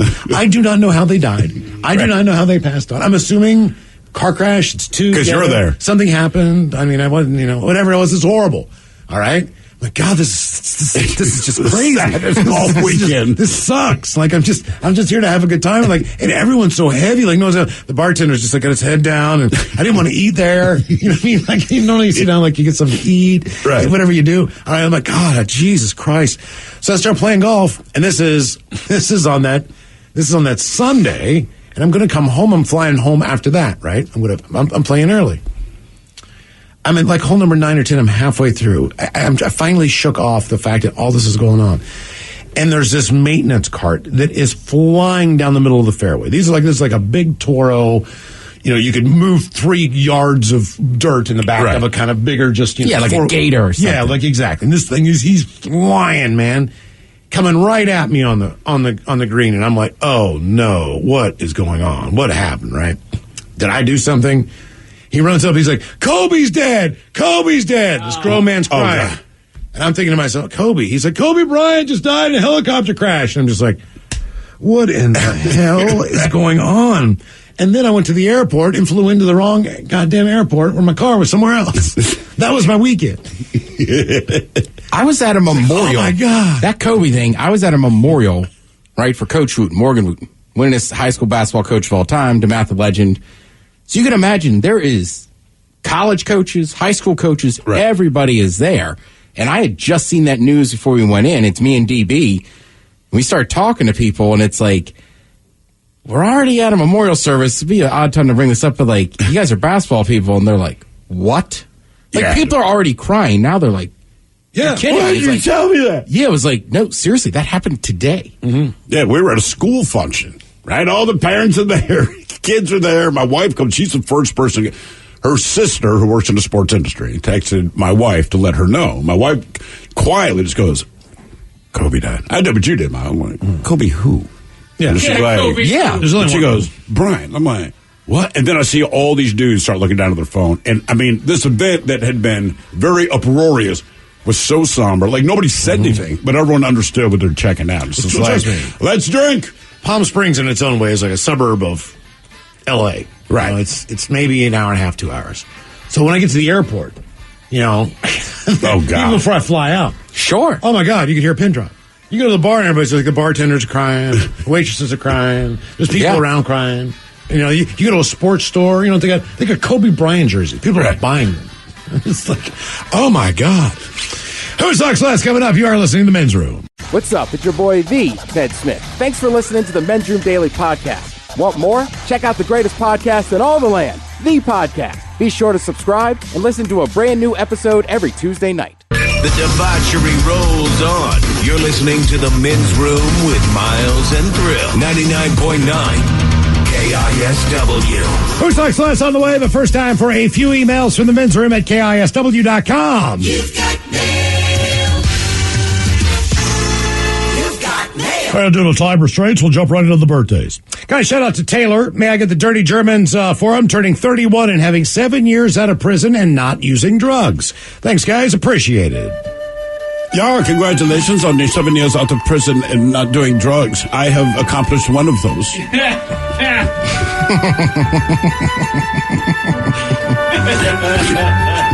Yeah, I feel like it's this point we could stop counting the years. I feel like you're good. Yeah, at this point, it's been a long time. So I don't know how the rest of America does it, but I've never heard it put that way. 7 years out of prison. And drug-free. Drug-free. Drug-free, I get. Prison, you go, it's good. Yeah.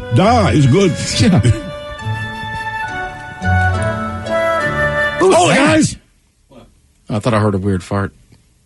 No, I'd cop to it. I took care of business. I'd like to say happy birthday to my amazing wife, Roxana. Can I get an amped-up Coach Ted reminding Roxana that this is how you get the birthday request done as a follow-up to Coach Ted coaching her on not missing my birthday back in June. Yeah. Thanks, guys. That from Billy. Listen, Roxana, I could bore you with jokes, but I won't. But I'll tell you, and honestly, it's not just her, a lot of people. Miles says that every day we're on the air, so why don't we all take a knee, pop the helmet, and listen to Coach. The birthday's coming up. Send it the day before, day of in the morning. We're going to read them in the afternoon. The Men's Room at KISW.com. Say attention birthday. Say jackhammer. Say lilyhammer. I don't give a crap. Send it in. Get the birthday. Now, Roxana, he got it done for you. Don't forget next year, because you would never forgive him if he did. Strong.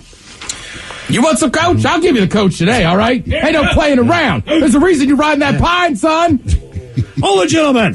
Today is my sister Suzanne's 40th birthday. She's the best sister a brother can ever ask for. Looking forward to our family birthday camping trip next weekend on Anderson Island. Can we get a big old Leroy Jenkins?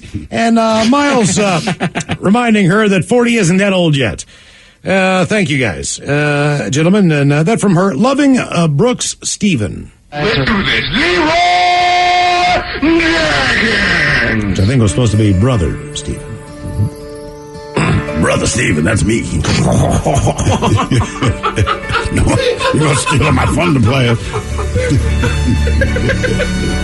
Remember, Suzanne, that you'll do weird things now that you're getting a little bit older.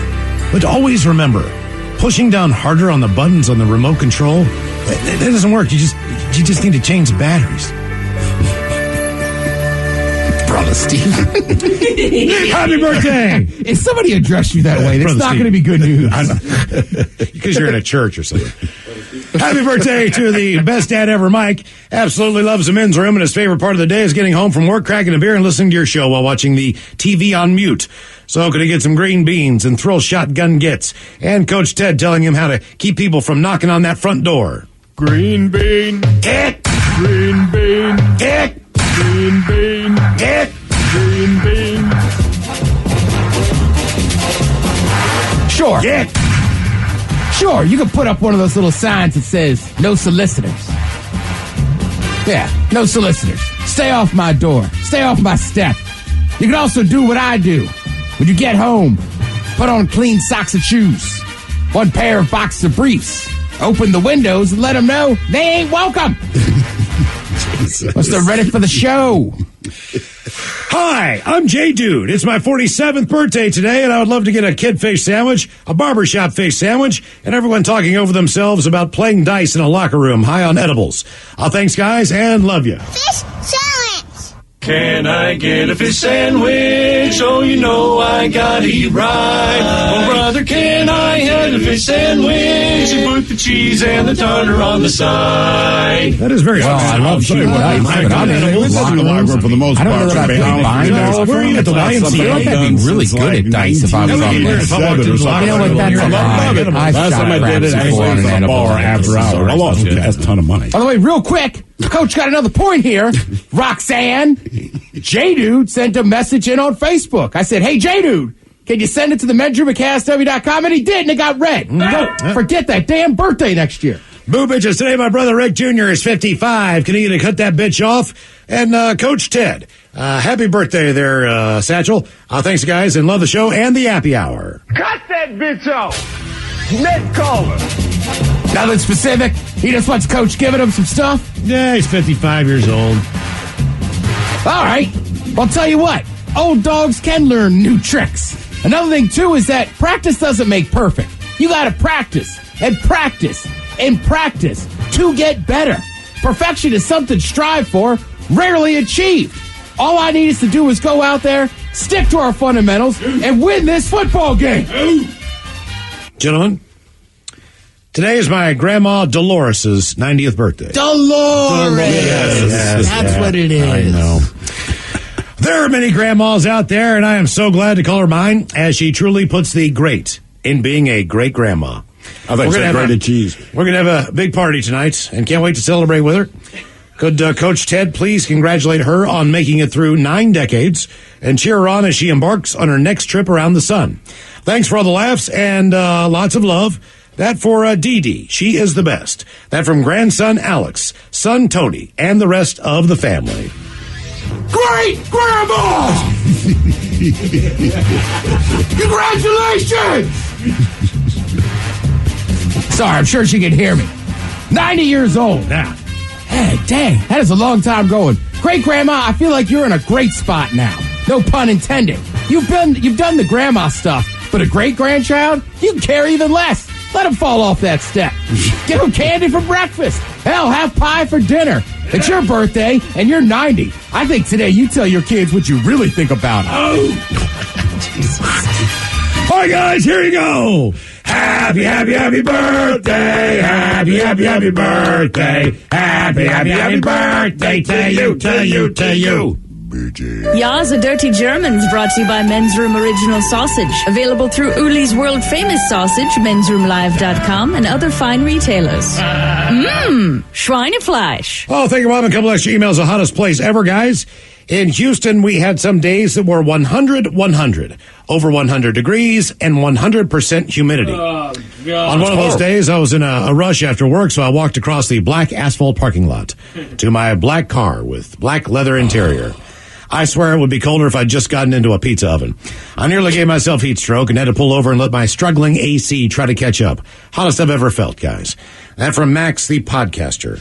Stop feeding the damn ducks in Houston. Yeah. As far as what club do I belong to? Ola bitches. The club I belong to is a loosely hybrid organization gang, a.k.a. fan of music. I am a fan of the Insane Clown Posse. Cheers, bitches. Keep up the great work. That from Scott. Here's a Hugo.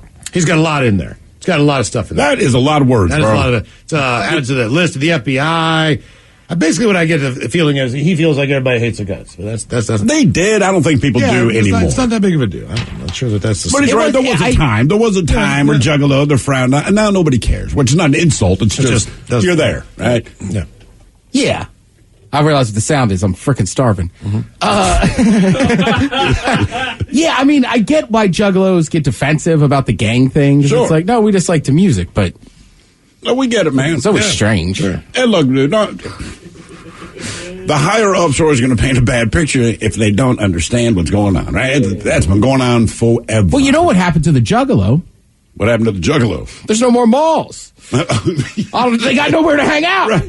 Can't get a fago anywhere in this town. Right? There's no food court. There's no bench by the J. Crew to creep out the normal people. And the circus doesn't have elephants anymore. So no one's going. Right? I'd go watch some juggalos perform tricks. Ooh, the Juggalo circus. Yeah. Pick up some tricks. Can you juggle? Come on, he got a juggalo to sit on the stool. He's giving him treats. Right. Listen, juggalos, I just want a pretzel at Aunt Annie's. All right. Let me be in peace. Guys, I should have sent my ex-boyfriend a glitter bomb after he broke up with me. He just decided that one day he didn't want to be in a relationship anymore. I wish he decided that before I signed a 12-month lease with 2-bedroom apartment. Long story short, I had to pay rent for over 6 months for a Seattle apartment I didn't even live in. Although I would choose the tried and true method of egging my enemy's home, drive-by egging. Have a good day, guys. That from the lovely Elizabeth. Now, the men's room wants to know who sucks last? Yay! Time for Who Sucks Last. Steve at Thrill Hill, you bring us 3 stories from the news each and every week. They all suck to some degree, but it's up to us to determine of the 3 stories which one sucks the least. Now, if you happen to follow KISW on Twitter, the debate is already underway on Who Sucks Last. Yes, indeed. And today, We get a fine combination of impatience, micromanaging, and, odor. Let us start with the story that our very own Mike Hawk covered yesterday, but it bears repeating.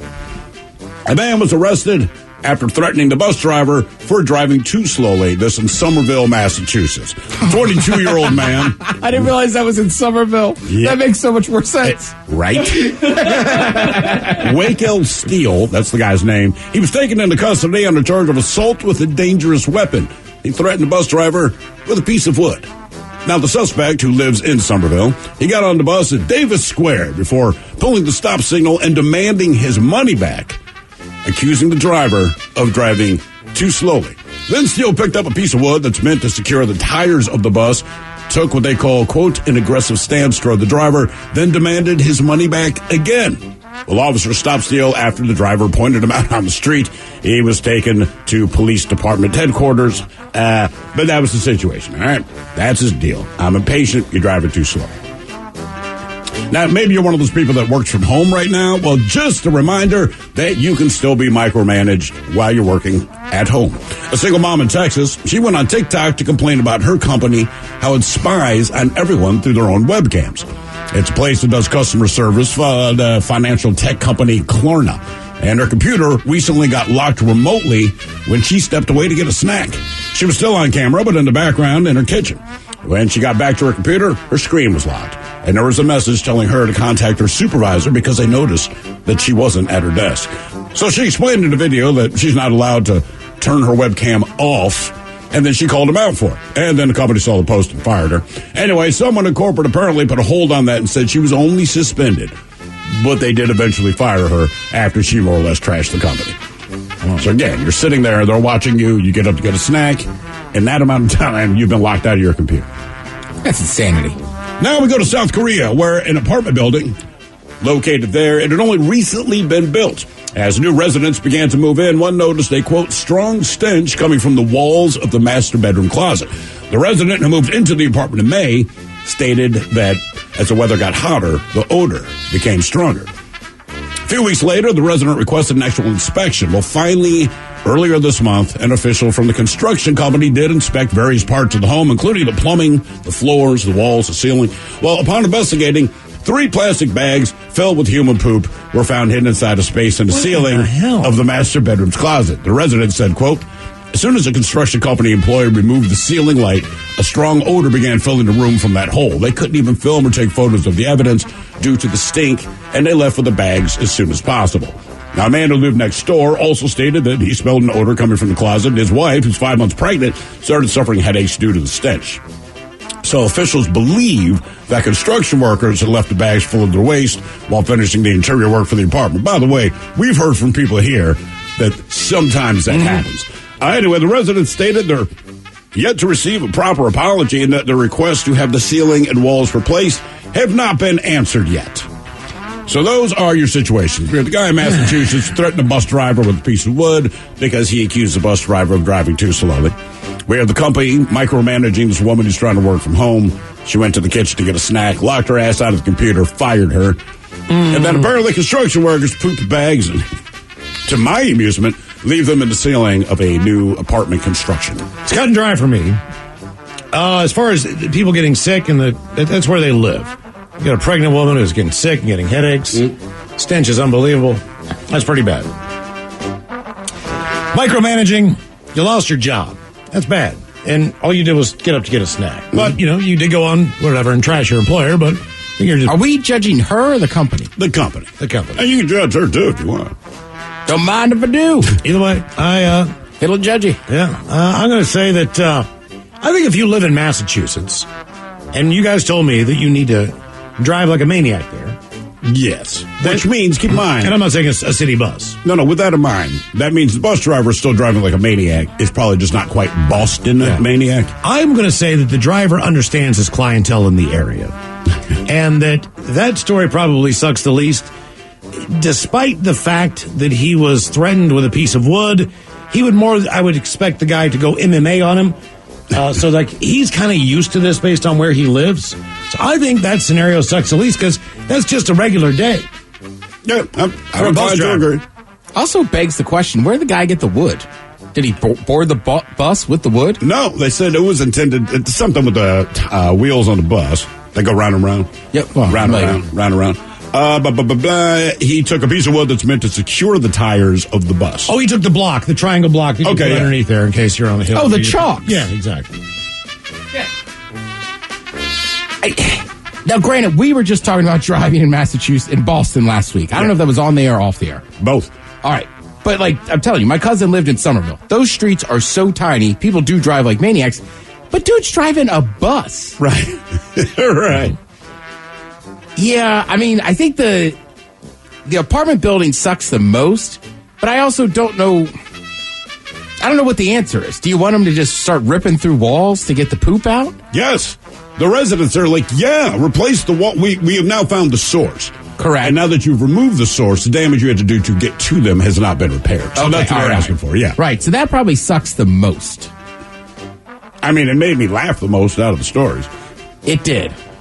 The guy in Massachusetts, man, yeah, that's just bad. That's a bus in Somerville. He knows how tiny those streets are. They're like, there's not much you can do there. And then to grab a chalk and threaten the driver. But I think the lady that just went to get lunch and get a snack and they locked her out. Now, she did go on and trash the company, but also, this is a prime example of, maybe the company shouldn't be doing bad stuff to their employees. Right. Yeah. Right? So then she ends up losing her job. So if I'm judging that company... Try not to make it easy, Ted. I know. I can't decide now. It's the building's the worst. I can't decide who sucks less. So we all agree that the turds. You know what? I might say the company sucks the least because that's just kind of par for the course. Yeah, that's true. You know what I mean? It's very rare in this day and age outside of working in a massive, unless you work at the headquarters of a tech company, that's just kind of part of, to me, how stuff for the employees gone over the last 30 years. People aren't super happy anywhere. The horrible truth to both. While you and Miles disagree on who sucks the least, the reasoning for both. The bus driver in Somerville, Massachusetts. Yeah, the guy threatened you with a piece of wood. You're a bus driver in Somerville. You know what you deal with. And then, you're saying with this lady, companies suck, right? Yeah. So, they suck. So I'm just saying that is a sad commentary. It's the only one we agree on is but no matter who you are, you shouldn't have someone else's poop in your ceiling. Whatever the situation is with a Seattle bus driver, whatever it is, they are familiar with it. They have seen this movie before. They know the potential for what they have to deal with every day when they come to work. Whatever that is, it's... Sure, and that's the point with the working with company. Exactly. They suck. They should have taken that chalk and said, you stop at Red Bones right now. Yes, Ted, that's exactly what debate continues on Who Sucks Less if you follow KISW on Twitter. You are listening to The Men's Room. Are you pulling your hair out trying to increase resource utilization, deliver projects on time, and hit profitability targets? It doesn't have to be that hard. Cantata's purpose-built technology for professional services lets you manage resources, timelines, budgets, and client outcomes with up-to-the-minute insights right at your fingertips, so you can keep your business running smoothly, predictably, and profitably. Stop looking and start improving with Cantata today. That's KANTATA.com. 99.9 KISW. The shenanigans continue. This is the Men's Room with Miles and Thrill. All right, coming up here in just a couple minutes, we'll drink and toast with the shot of the day. And we do have your headlines on the way at 5:50. But first, quick check out with Mike Hawk and some of the stories and headlines he is not working on. Easy. A new study found that experts don't necessarily give better advice, just more of it.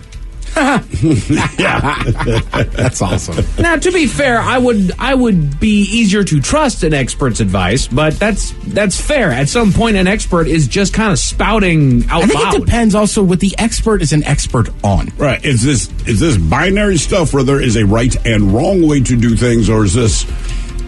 This has worked in the past. Right.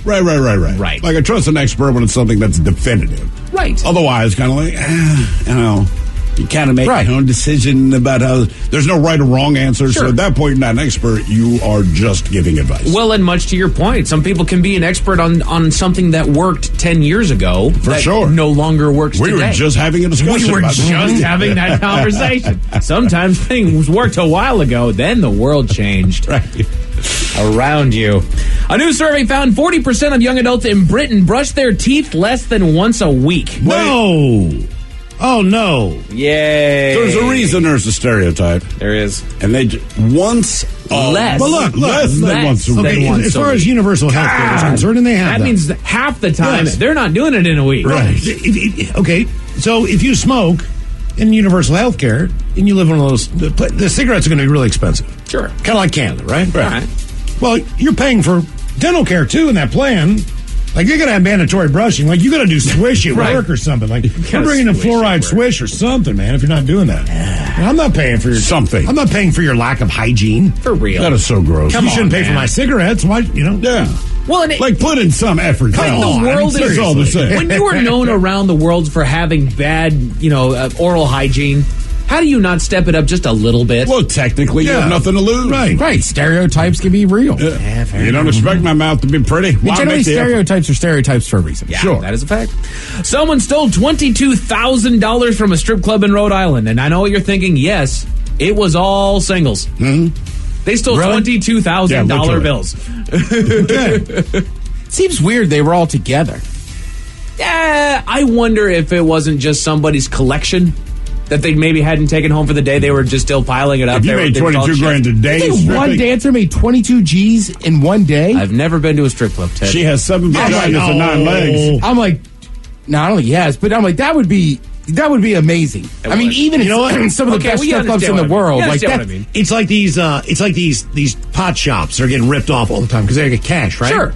These ladies and these guys who dance, they should have like that on a butt crack, one of those little cubes, and you just swipe your card. You know what I mean? That way nobody can get around. Cash. Yeah, exactly. Just walk out but that's there. not the experience.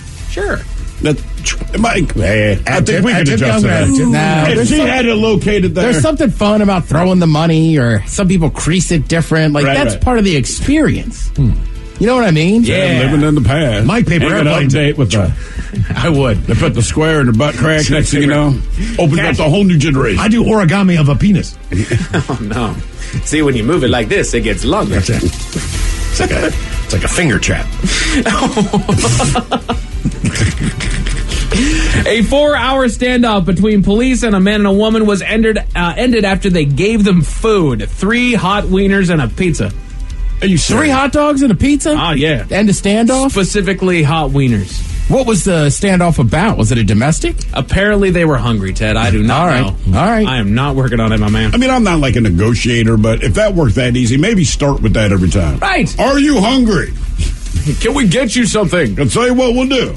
We'll order whatever you want. You can eat it in there, but when you're done eating, come out, right? California pizza. Okay, come on. This is a standoff, not a robbery. Right. That's why I take all my hostages at convenience stores. Right. I'll leave when I'm done. I'm going to enjoy myself. Sir, put down the nacho nozzle. The average man owns 3 tuxedos or suits, and 2 of them do not fit anymore. That's because we just don't get rid of the other ones. That's a fact. They're expensive.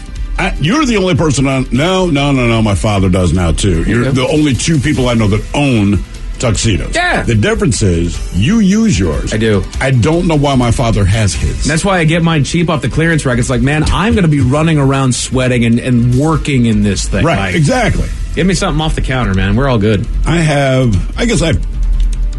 got 3 suits. Oh, right. They all still fit. I mean, but they're all interchangeable. Sure. They're not like 3 separate suits. It's like there are 3 specific sets of dress pants, 3 specific sports coats, but you can mix and match them. There you go. It says most lists of the best places to live involve things like nature, restaurants, nightlife, and entertainment. This comes to us from joybird.com. It says, but what if you don't want any of that and you just want to stay home all the time? So the best place to live. Best place to live if you just want to stay home. You know what? Middle America. We do have a better way of wording it. The Men's Room Top 10. The Men's Room Top 10. The best cities in America for hiding bodies. Well, Gacy used his basement floor. I might go with the wilds of Alaska. Oh, sorry. Homebodies.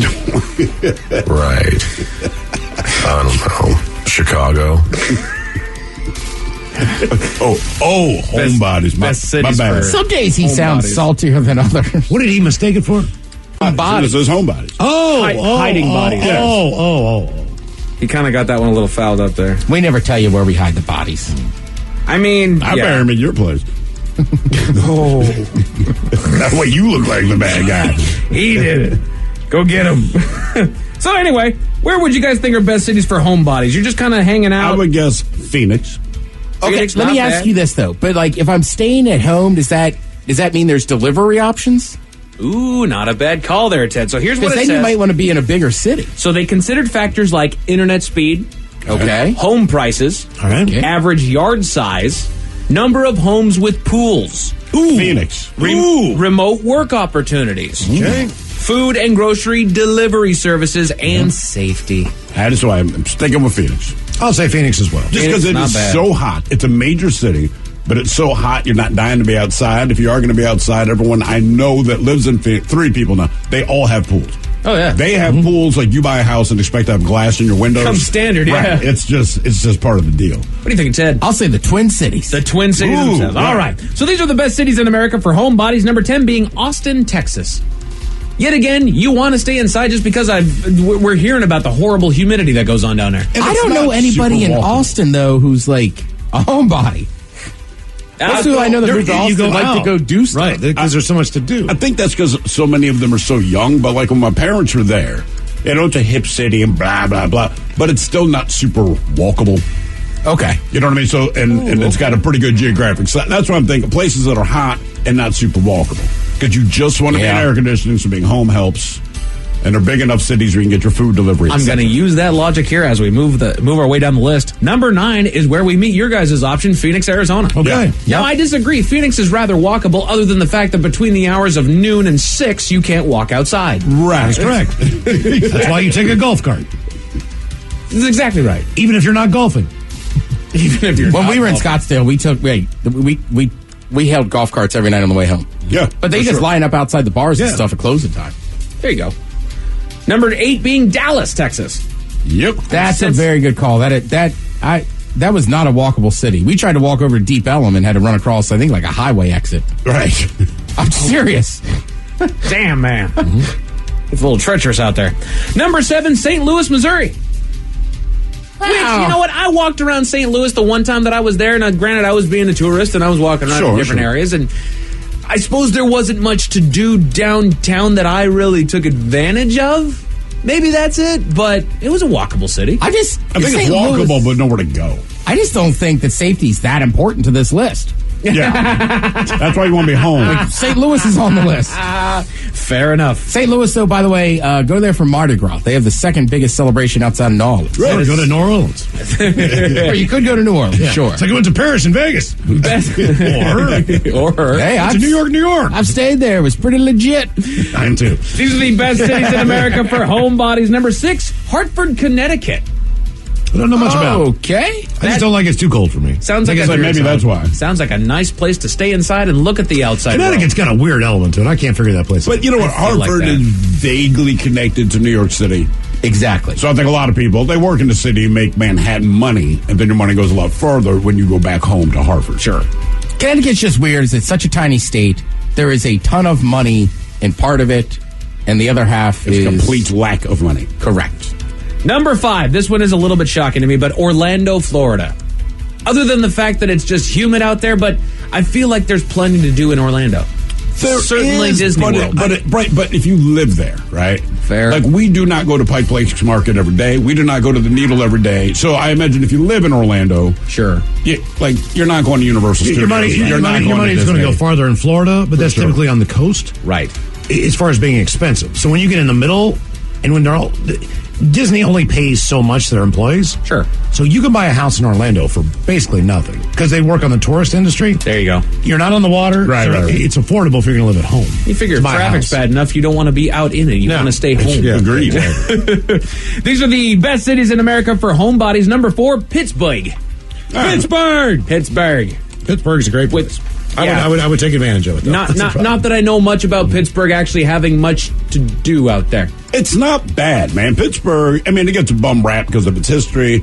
It gets a bum rap for me because it's home of the Steelers. But beyond that, the city itself is fine. And they've done a really good job in Pittsburgh revitalizing that downtown and everything in different neighborhoods in the last 20 years. That's about right. Okay. Yeah, it's actually it's a pretty cool town. Yeah, like last time I went to a wedding there, I was like, holy cow. It really helps that the Steelers really just haven't been good for a few years, and they, they don't have a quarterback now. No. It's easier. Just be nice to them. Well, they got a damn decent quarterback, and then they immediately, drafted a good-looking quarterback in the draft this year. Yeah. He was stunning. He was. Why do you think he's so good? Not as good looking as Mason Rudolph. He's a handsome man. Yes, I know what you meant, but the way you said it, I was like, I guess he's good looking. Good looking guy. He's cut. You could wash a stain out of satin on those abs. How come announcers don't say it? One thing I'll say about this guy. All right. College career not included here. He could wash a semen stain off of a wool sweater with those abs. You know what I'm saying? Back to you, Joe. You could only hope to look that good one day, but you're past your prime. 3rd and 4. 3rd and 4. Looks like a running play. He is not bad looking himself.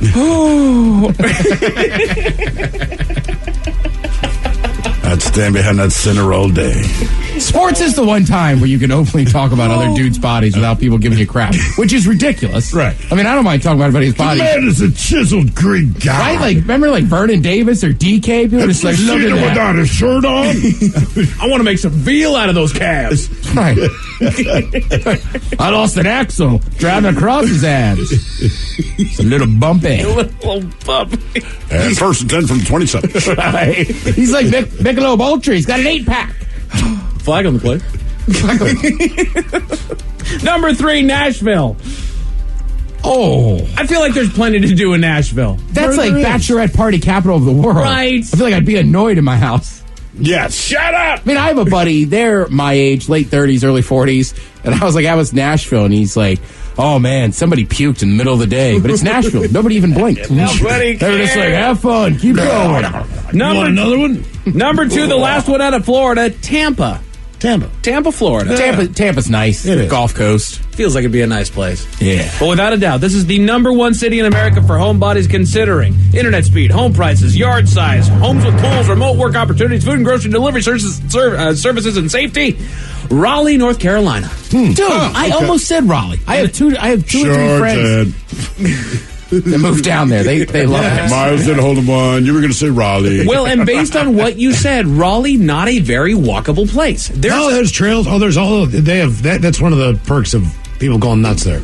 Because they have bike trails, they have nature trails. But are you walking anywhere to something? Oh, I mean, downtown, like the 42nd Street Oyster Bar, the whole strip's not bad. I mean, there's live music. But the way to get there, I stayed at a hotel, and just going across the street meant crossing a highway, and they didn't have any blinking lights for me. Or a sidewalk. I was walking on the side of a highway to get to a I have to be honest with you. Your choice of where you pick in hotels and the areas that you pick I didn't pick are that. a little different than where I stay. I didn't pick that. Typically, I stay downtown. They picked that. Okay. It was close. It was close to where he was working. It was a 5-minute Uber ride. That was fun. That's how my brother gets it, man, with the NFL. They're like, all the officials, you stay next to the airport. Always by the airport. Oh, and then the team, you're downtown, baby. Yeah. Go to the steakhouses, enjoy yourself. I bet they're at the Doubletree. He gets Marriott. A woman in Michigan is suing a man for $10,000, and you'll never guess why. Why? Tell you all about it at 5:50. Thank you, sir. Headlines are coming up at 5:50. In the meantime, it's going to get tested online for Profile This at 206-421-ROCK. What's up? It's your boy, the Ted Smith. Thanks for listening to the Men's Room Daily Podcast. Want more? Check out the greatest podcast in all the land, The Podcast. Be sure to subscribe and listen to a brand new episode every Tuesday night. Hardly made it to drinking time. Somebody out there deserves to be recognized. And the men's room knows just who it is. So to you, we say, bottoms up, sailor. You're the toast of our shot of the day. Drink time it is, as usual. We head to the drink desk and Steve at Thrill Hill to find out who we're toasting. Yes, indeed. Today we toast 27-year-old Randy Cooper and 25-year-old Kristen Baig, both of Newberg, Oregon. Now, the story begins with a police chase. Randy had stolen a Land Cruiser. Cops spotted him, flipped on the lights. But Randy, he's not stopping them. He tried to elude them, but alas, he lost control of the vehicle and crashed into a Buick Regal. Well, that's where Kristen comes into the story. Kristen, she was the person driving the Buick, and lucky for her, she avoided any serious injuries. The police, however, they discovered that she was driving under the influence. and her vehicle had also been reported stolen. So both Randy and Kristen were charged with unauthorized use of a motor vehicle. Keep in mind, they never met each other. They don't know each other. Just dude and a stolen vehicle crashed into a woman and another stolen vehicle. So the cops were like, cool, 2-for-1 sale. I mean, like, what are the that's odds? easy. I know. Cops just like, Jesus. So we pour this booze and we drink this booze because we think it's yummy. Yummy. So over the tongue and down the throat to party in our tummies. Down the hola, bichola. The Men's Room presents Profile This. And Stephen Throwhook, could you please tell everyone how Profile This is played? Oh, I sure can, Miles. It's a simple game where we share with you a real-life news story, something that happened right here on planet Earth. And as you listen to the story, based on the stereotypes you believe to be true of people and the decisions that people make, we'll ask you what it is you think makes the story a story. Hello, Sarah. Welcome to the Men's Room. Hello. Hola. Hello. All right, Sarah, you understand how this here game is played? I do. All right, fantastic. Take your time. We got all day. Here. So, then you have your choice of one of 3 stories. The Wonderful World of Drugs. We have Bite Me. In other words, what did someone find in their food? And finally, Interior Decorating, where you guess the foreign object that ended up on the inside of someone. I think I'll pick drugs. Drugs. Funny, I said the exact same thing when Dare visited my high school. Yeah. All right, here is your story. I dare to take them all. Watch me. As the story goes, he just wanted to see his friends, but his friends were in jail. At least that's what a Florida man, high on drugs, told authorities had caused him to ram his car into the Indian River County Jail, barely missing the sheriff's deputy. Patrick Rimpey, he shattered the doors of the jail in Vero Beach, Florida, but he did not make it inside. Surveillance video shows his car begin to smoke after the initial crash. That's when authorities say he drove at a high rate of speed into a fence outside of the building, jumped out of the car, climbed up a fence, and then finally became entangled in razor wire. Well, he later spit on one of the deputies after he was removed. He was taken to the hospital to check his injuries from the crash and the razor wire. Meanwhile, the sheriff's office said he admitted to deputies that he was high and he just wanted to visit his friends who were in jail. And that is very, very stupid, but that is, in fact, what happened. So he faces charges of aggravated assault on an officer, battery, driving under the influence, and a whole bunch of other charges that we don't even have time to go through. But the question is, what was this genius high on? PCP, methamphetamine, flakka, or crack? That's a hard one. I think I might have to go PCP. It's down. Oh, my. PCP. Okay, Ted, what are you thinking? He definitely could be PCP. He's climbing walls. He's super strong. Gets stuck in razor wire. Got stuck in the razor That's what wire. I was thinking. Yeah, he climbed over top the wall and got Almost. stuck. And got stuck in the razor wire. Yep. That's wild. I might be wrong, but I think Sarah's right. That's got to be PCP. Okay, Ted and Sarah doing this together. I'm going to go crack. I'm going to go East Coast. All right, we're going to find out what this idiot was on. PCP, meth, flakka, crack next. That was a tease. Wendy's home-style French toast sticks are so sweet and crispy, some are saying they're better than Mom's breakfast. Did you say Wendy's French toast sticks are better than mine? No, Mom, some people are saying that, not me, even if I am thinking it. Choose Wendy's home-style French toast sticks. Participating U.S. Wendy's during breakfast hours. 99.9 KISW. We return to the Men's Room with Miles and Thrill. The category is drugs. I'll profile this. Florida man, he was real high on drugs. I mean, that makes sense. Rammed his car into a jail so he could go see his friends. He was arrested. After a struggle with officers, he got caught in some barbed wire and everything else. Question is, was he on PCP, meth, flakka, or crack? Yes, indeed, and that is the very question that we posed to you, Sarah. Let us begin with Miles Montgomery. I went crack. East Coast, crack. No, it was not crack. Now, Sarah, you indeed, Ted Smith agreed, said PCP. Let's face it, he checked most of the boxes. Belligerent. Correct. More energy than you would think he should have. Scaled the fence, sure, got caught in the razor wire. Not feeling pain. Not feeling pain, all that. No, he's on the flakka. And I'm telling you, I would have guessed PCP too, but you're right, the flakka. The flakka is wacka. I don't know much about flakka, but it seems to me it's more in line with PCP than, say, bath salts. Like bath salts, a lot of the stories I get with bath salts involve a death at some point. Correct. Like that seems to get homicidal, where FLAC and PCP, you're just more confrontational and have more energy than anyone would like you to have. Now for all TV news all the time for TV Time with Tim. And now, because your pathetic life is confined to countless hours in front of a talking box, the Men's Room presents TV Time with Ted. All right, your choices today. Seth Meyers. Okay. The Jimmies. Fallon and Kimmel. James Corden. Ooh. Or Ted Smith. Is it Ted or is it late night? It is right there in the title. All these guys have teams of talented writers that help them come up with their monologues each and every night. It is up to you to determine, is this an actual late night joke and from whom, or could it be a The Ted Smith original? Gas prices in the U.S. hit a 2-month low, coming in just under $4.50. That story again, gas prices are still high. Fallon. Yeah, Fallon.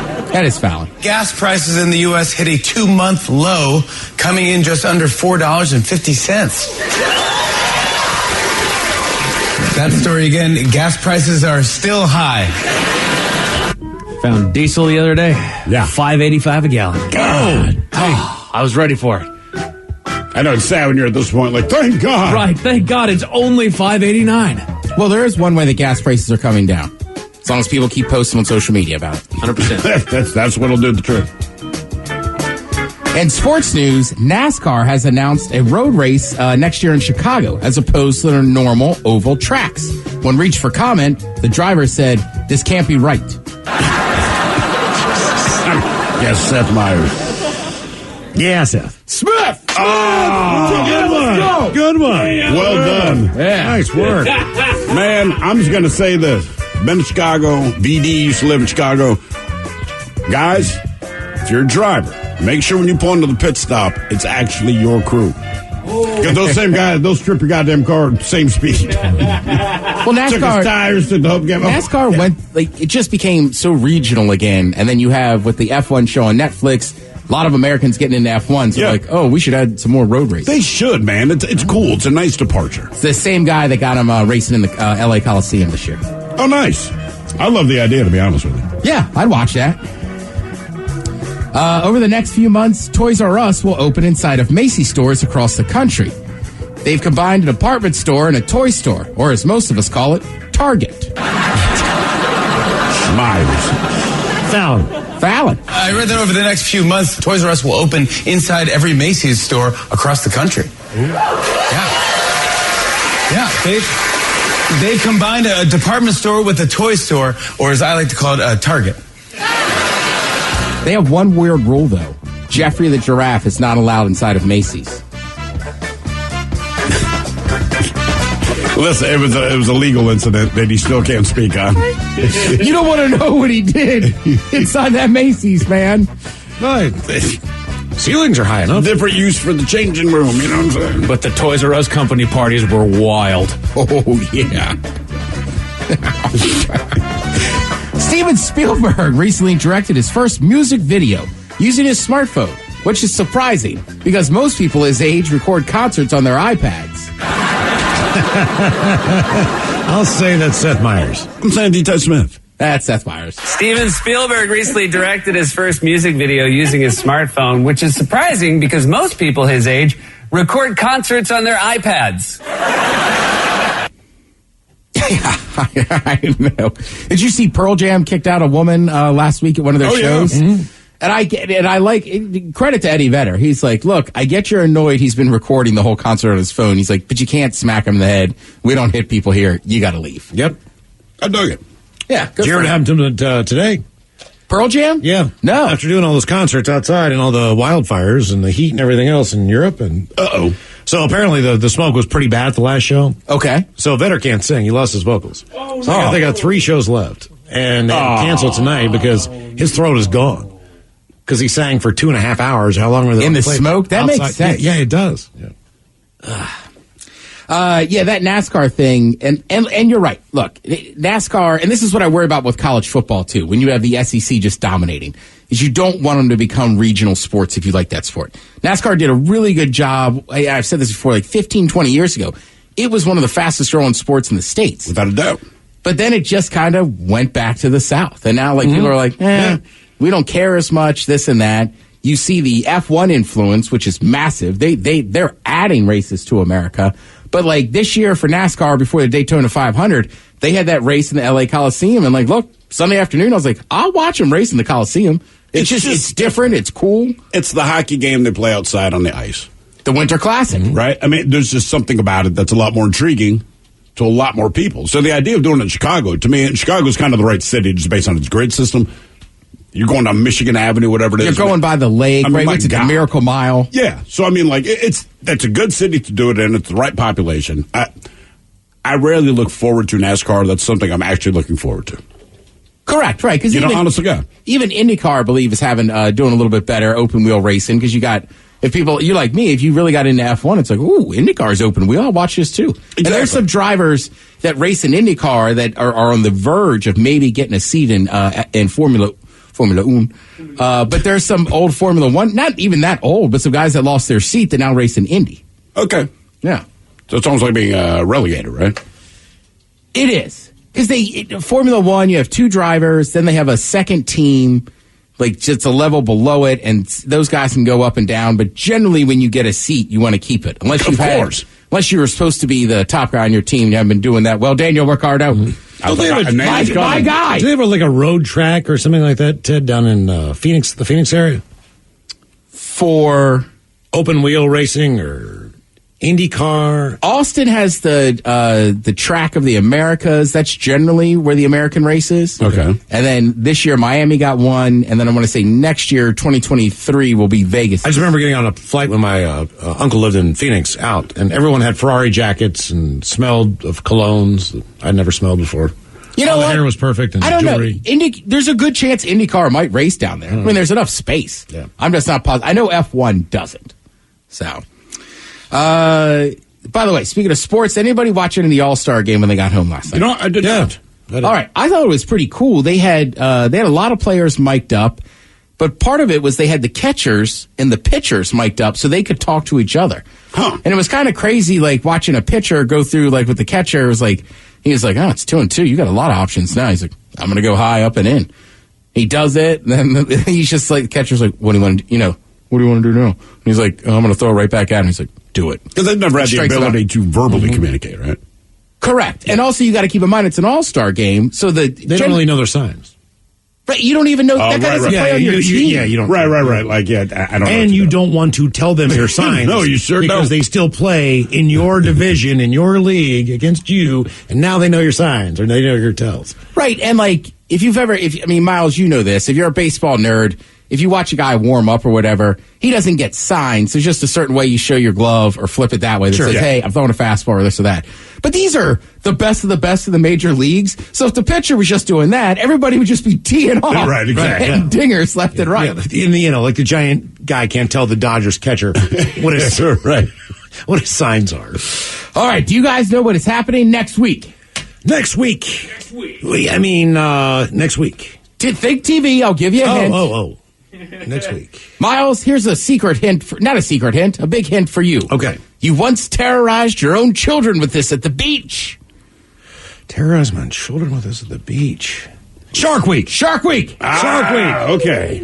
Come on, kids. You're small and scary. Yeah. Or scared of stuff. Let's watch Shark Week and then play on the beach. Mm-hmm. That's a good story. Actually, I put it on the other night. I wanted to watch something different. Well, not Shark Week. It was on kind of like last night. Whatever the other thing was. But so, National Geographic, they've been running their shark stuff this week. Early. Right, so it was that. You got to get in early. But one of the kids came walking in. They'd be there for a minute. So I threw that on. I realized they were fixated. And they're like, does that stuff really happen? I said, yeah, but that's where they live. What are you going to do? Right, so Discovery, they'll have Shark Week. Week. The south side of Chicago under the waves. They'll have Shark Week next week. This kind of weird.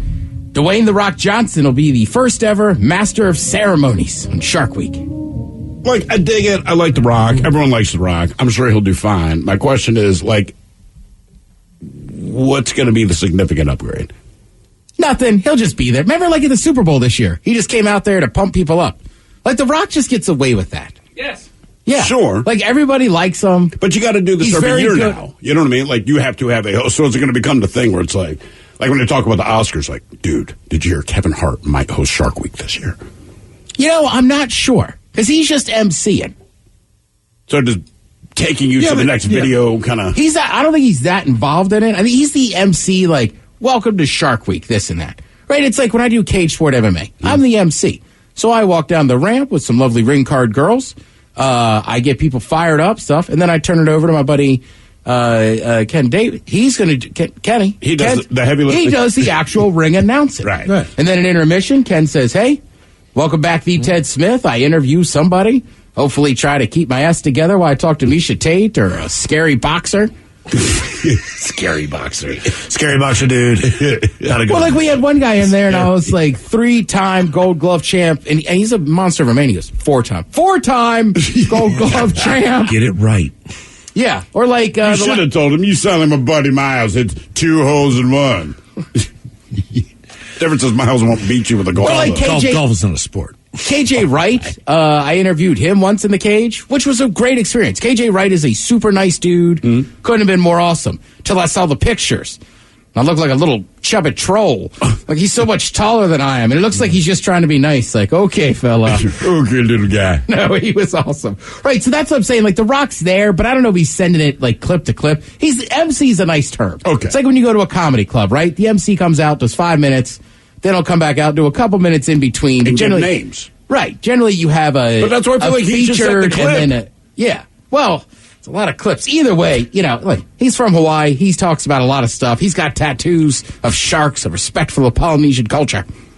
Does he have tattoos of sharks? If you look closely at the details of my tattoos, shark teeth are throughout the protection, to protect my ancestors. Ooh, you know what? And our mana. Yeah, good for him. Miles should host it next year. That's right. You have actual shark tattoos. You got your shark tattoos. But if you're like iconic in a weird way, you could host like Hasselhoff, like Baywatch.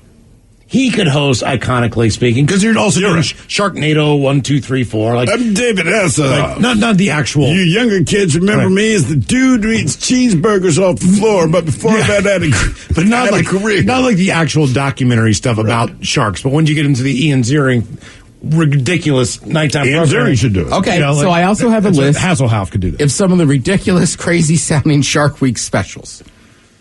Like, you know, Air Jaws, Top Guns.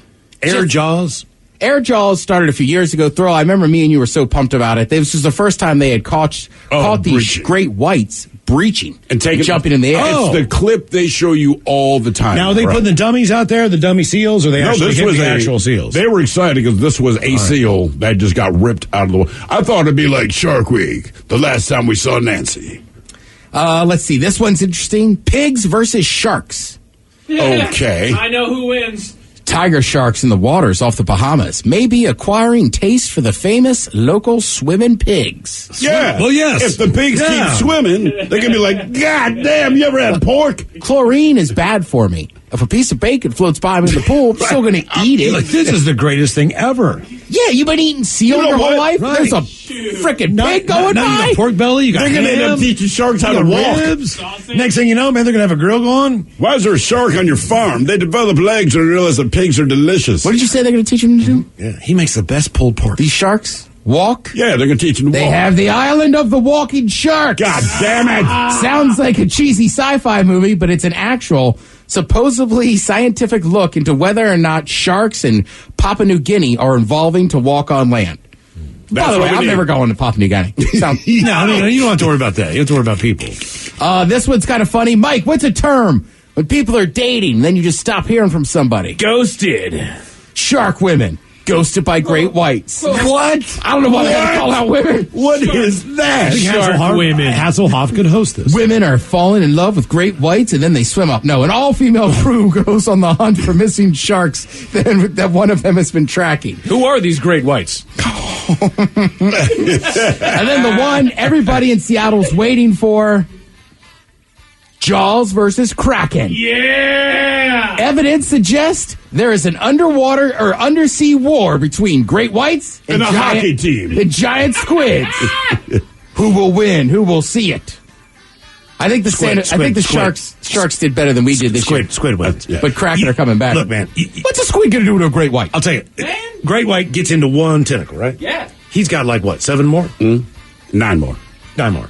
You take that thing off, he's still okay. Now, to be fair, Miles, he can still grab it. Now he's got him at chokehold. to be fair, we know that the giant squid exists because there have been a lot of whales that have like the suction cup residue, right? Figure just teach them to chokehold. There's not a whole lot of giant squid with whale bite marks in their tentacles that we find. No, because they regenerate. They regenerate. I'm just saying, the squid loses that battle is why we know. No, you know Miles is the authority on self-defense. Remember, they regenerate.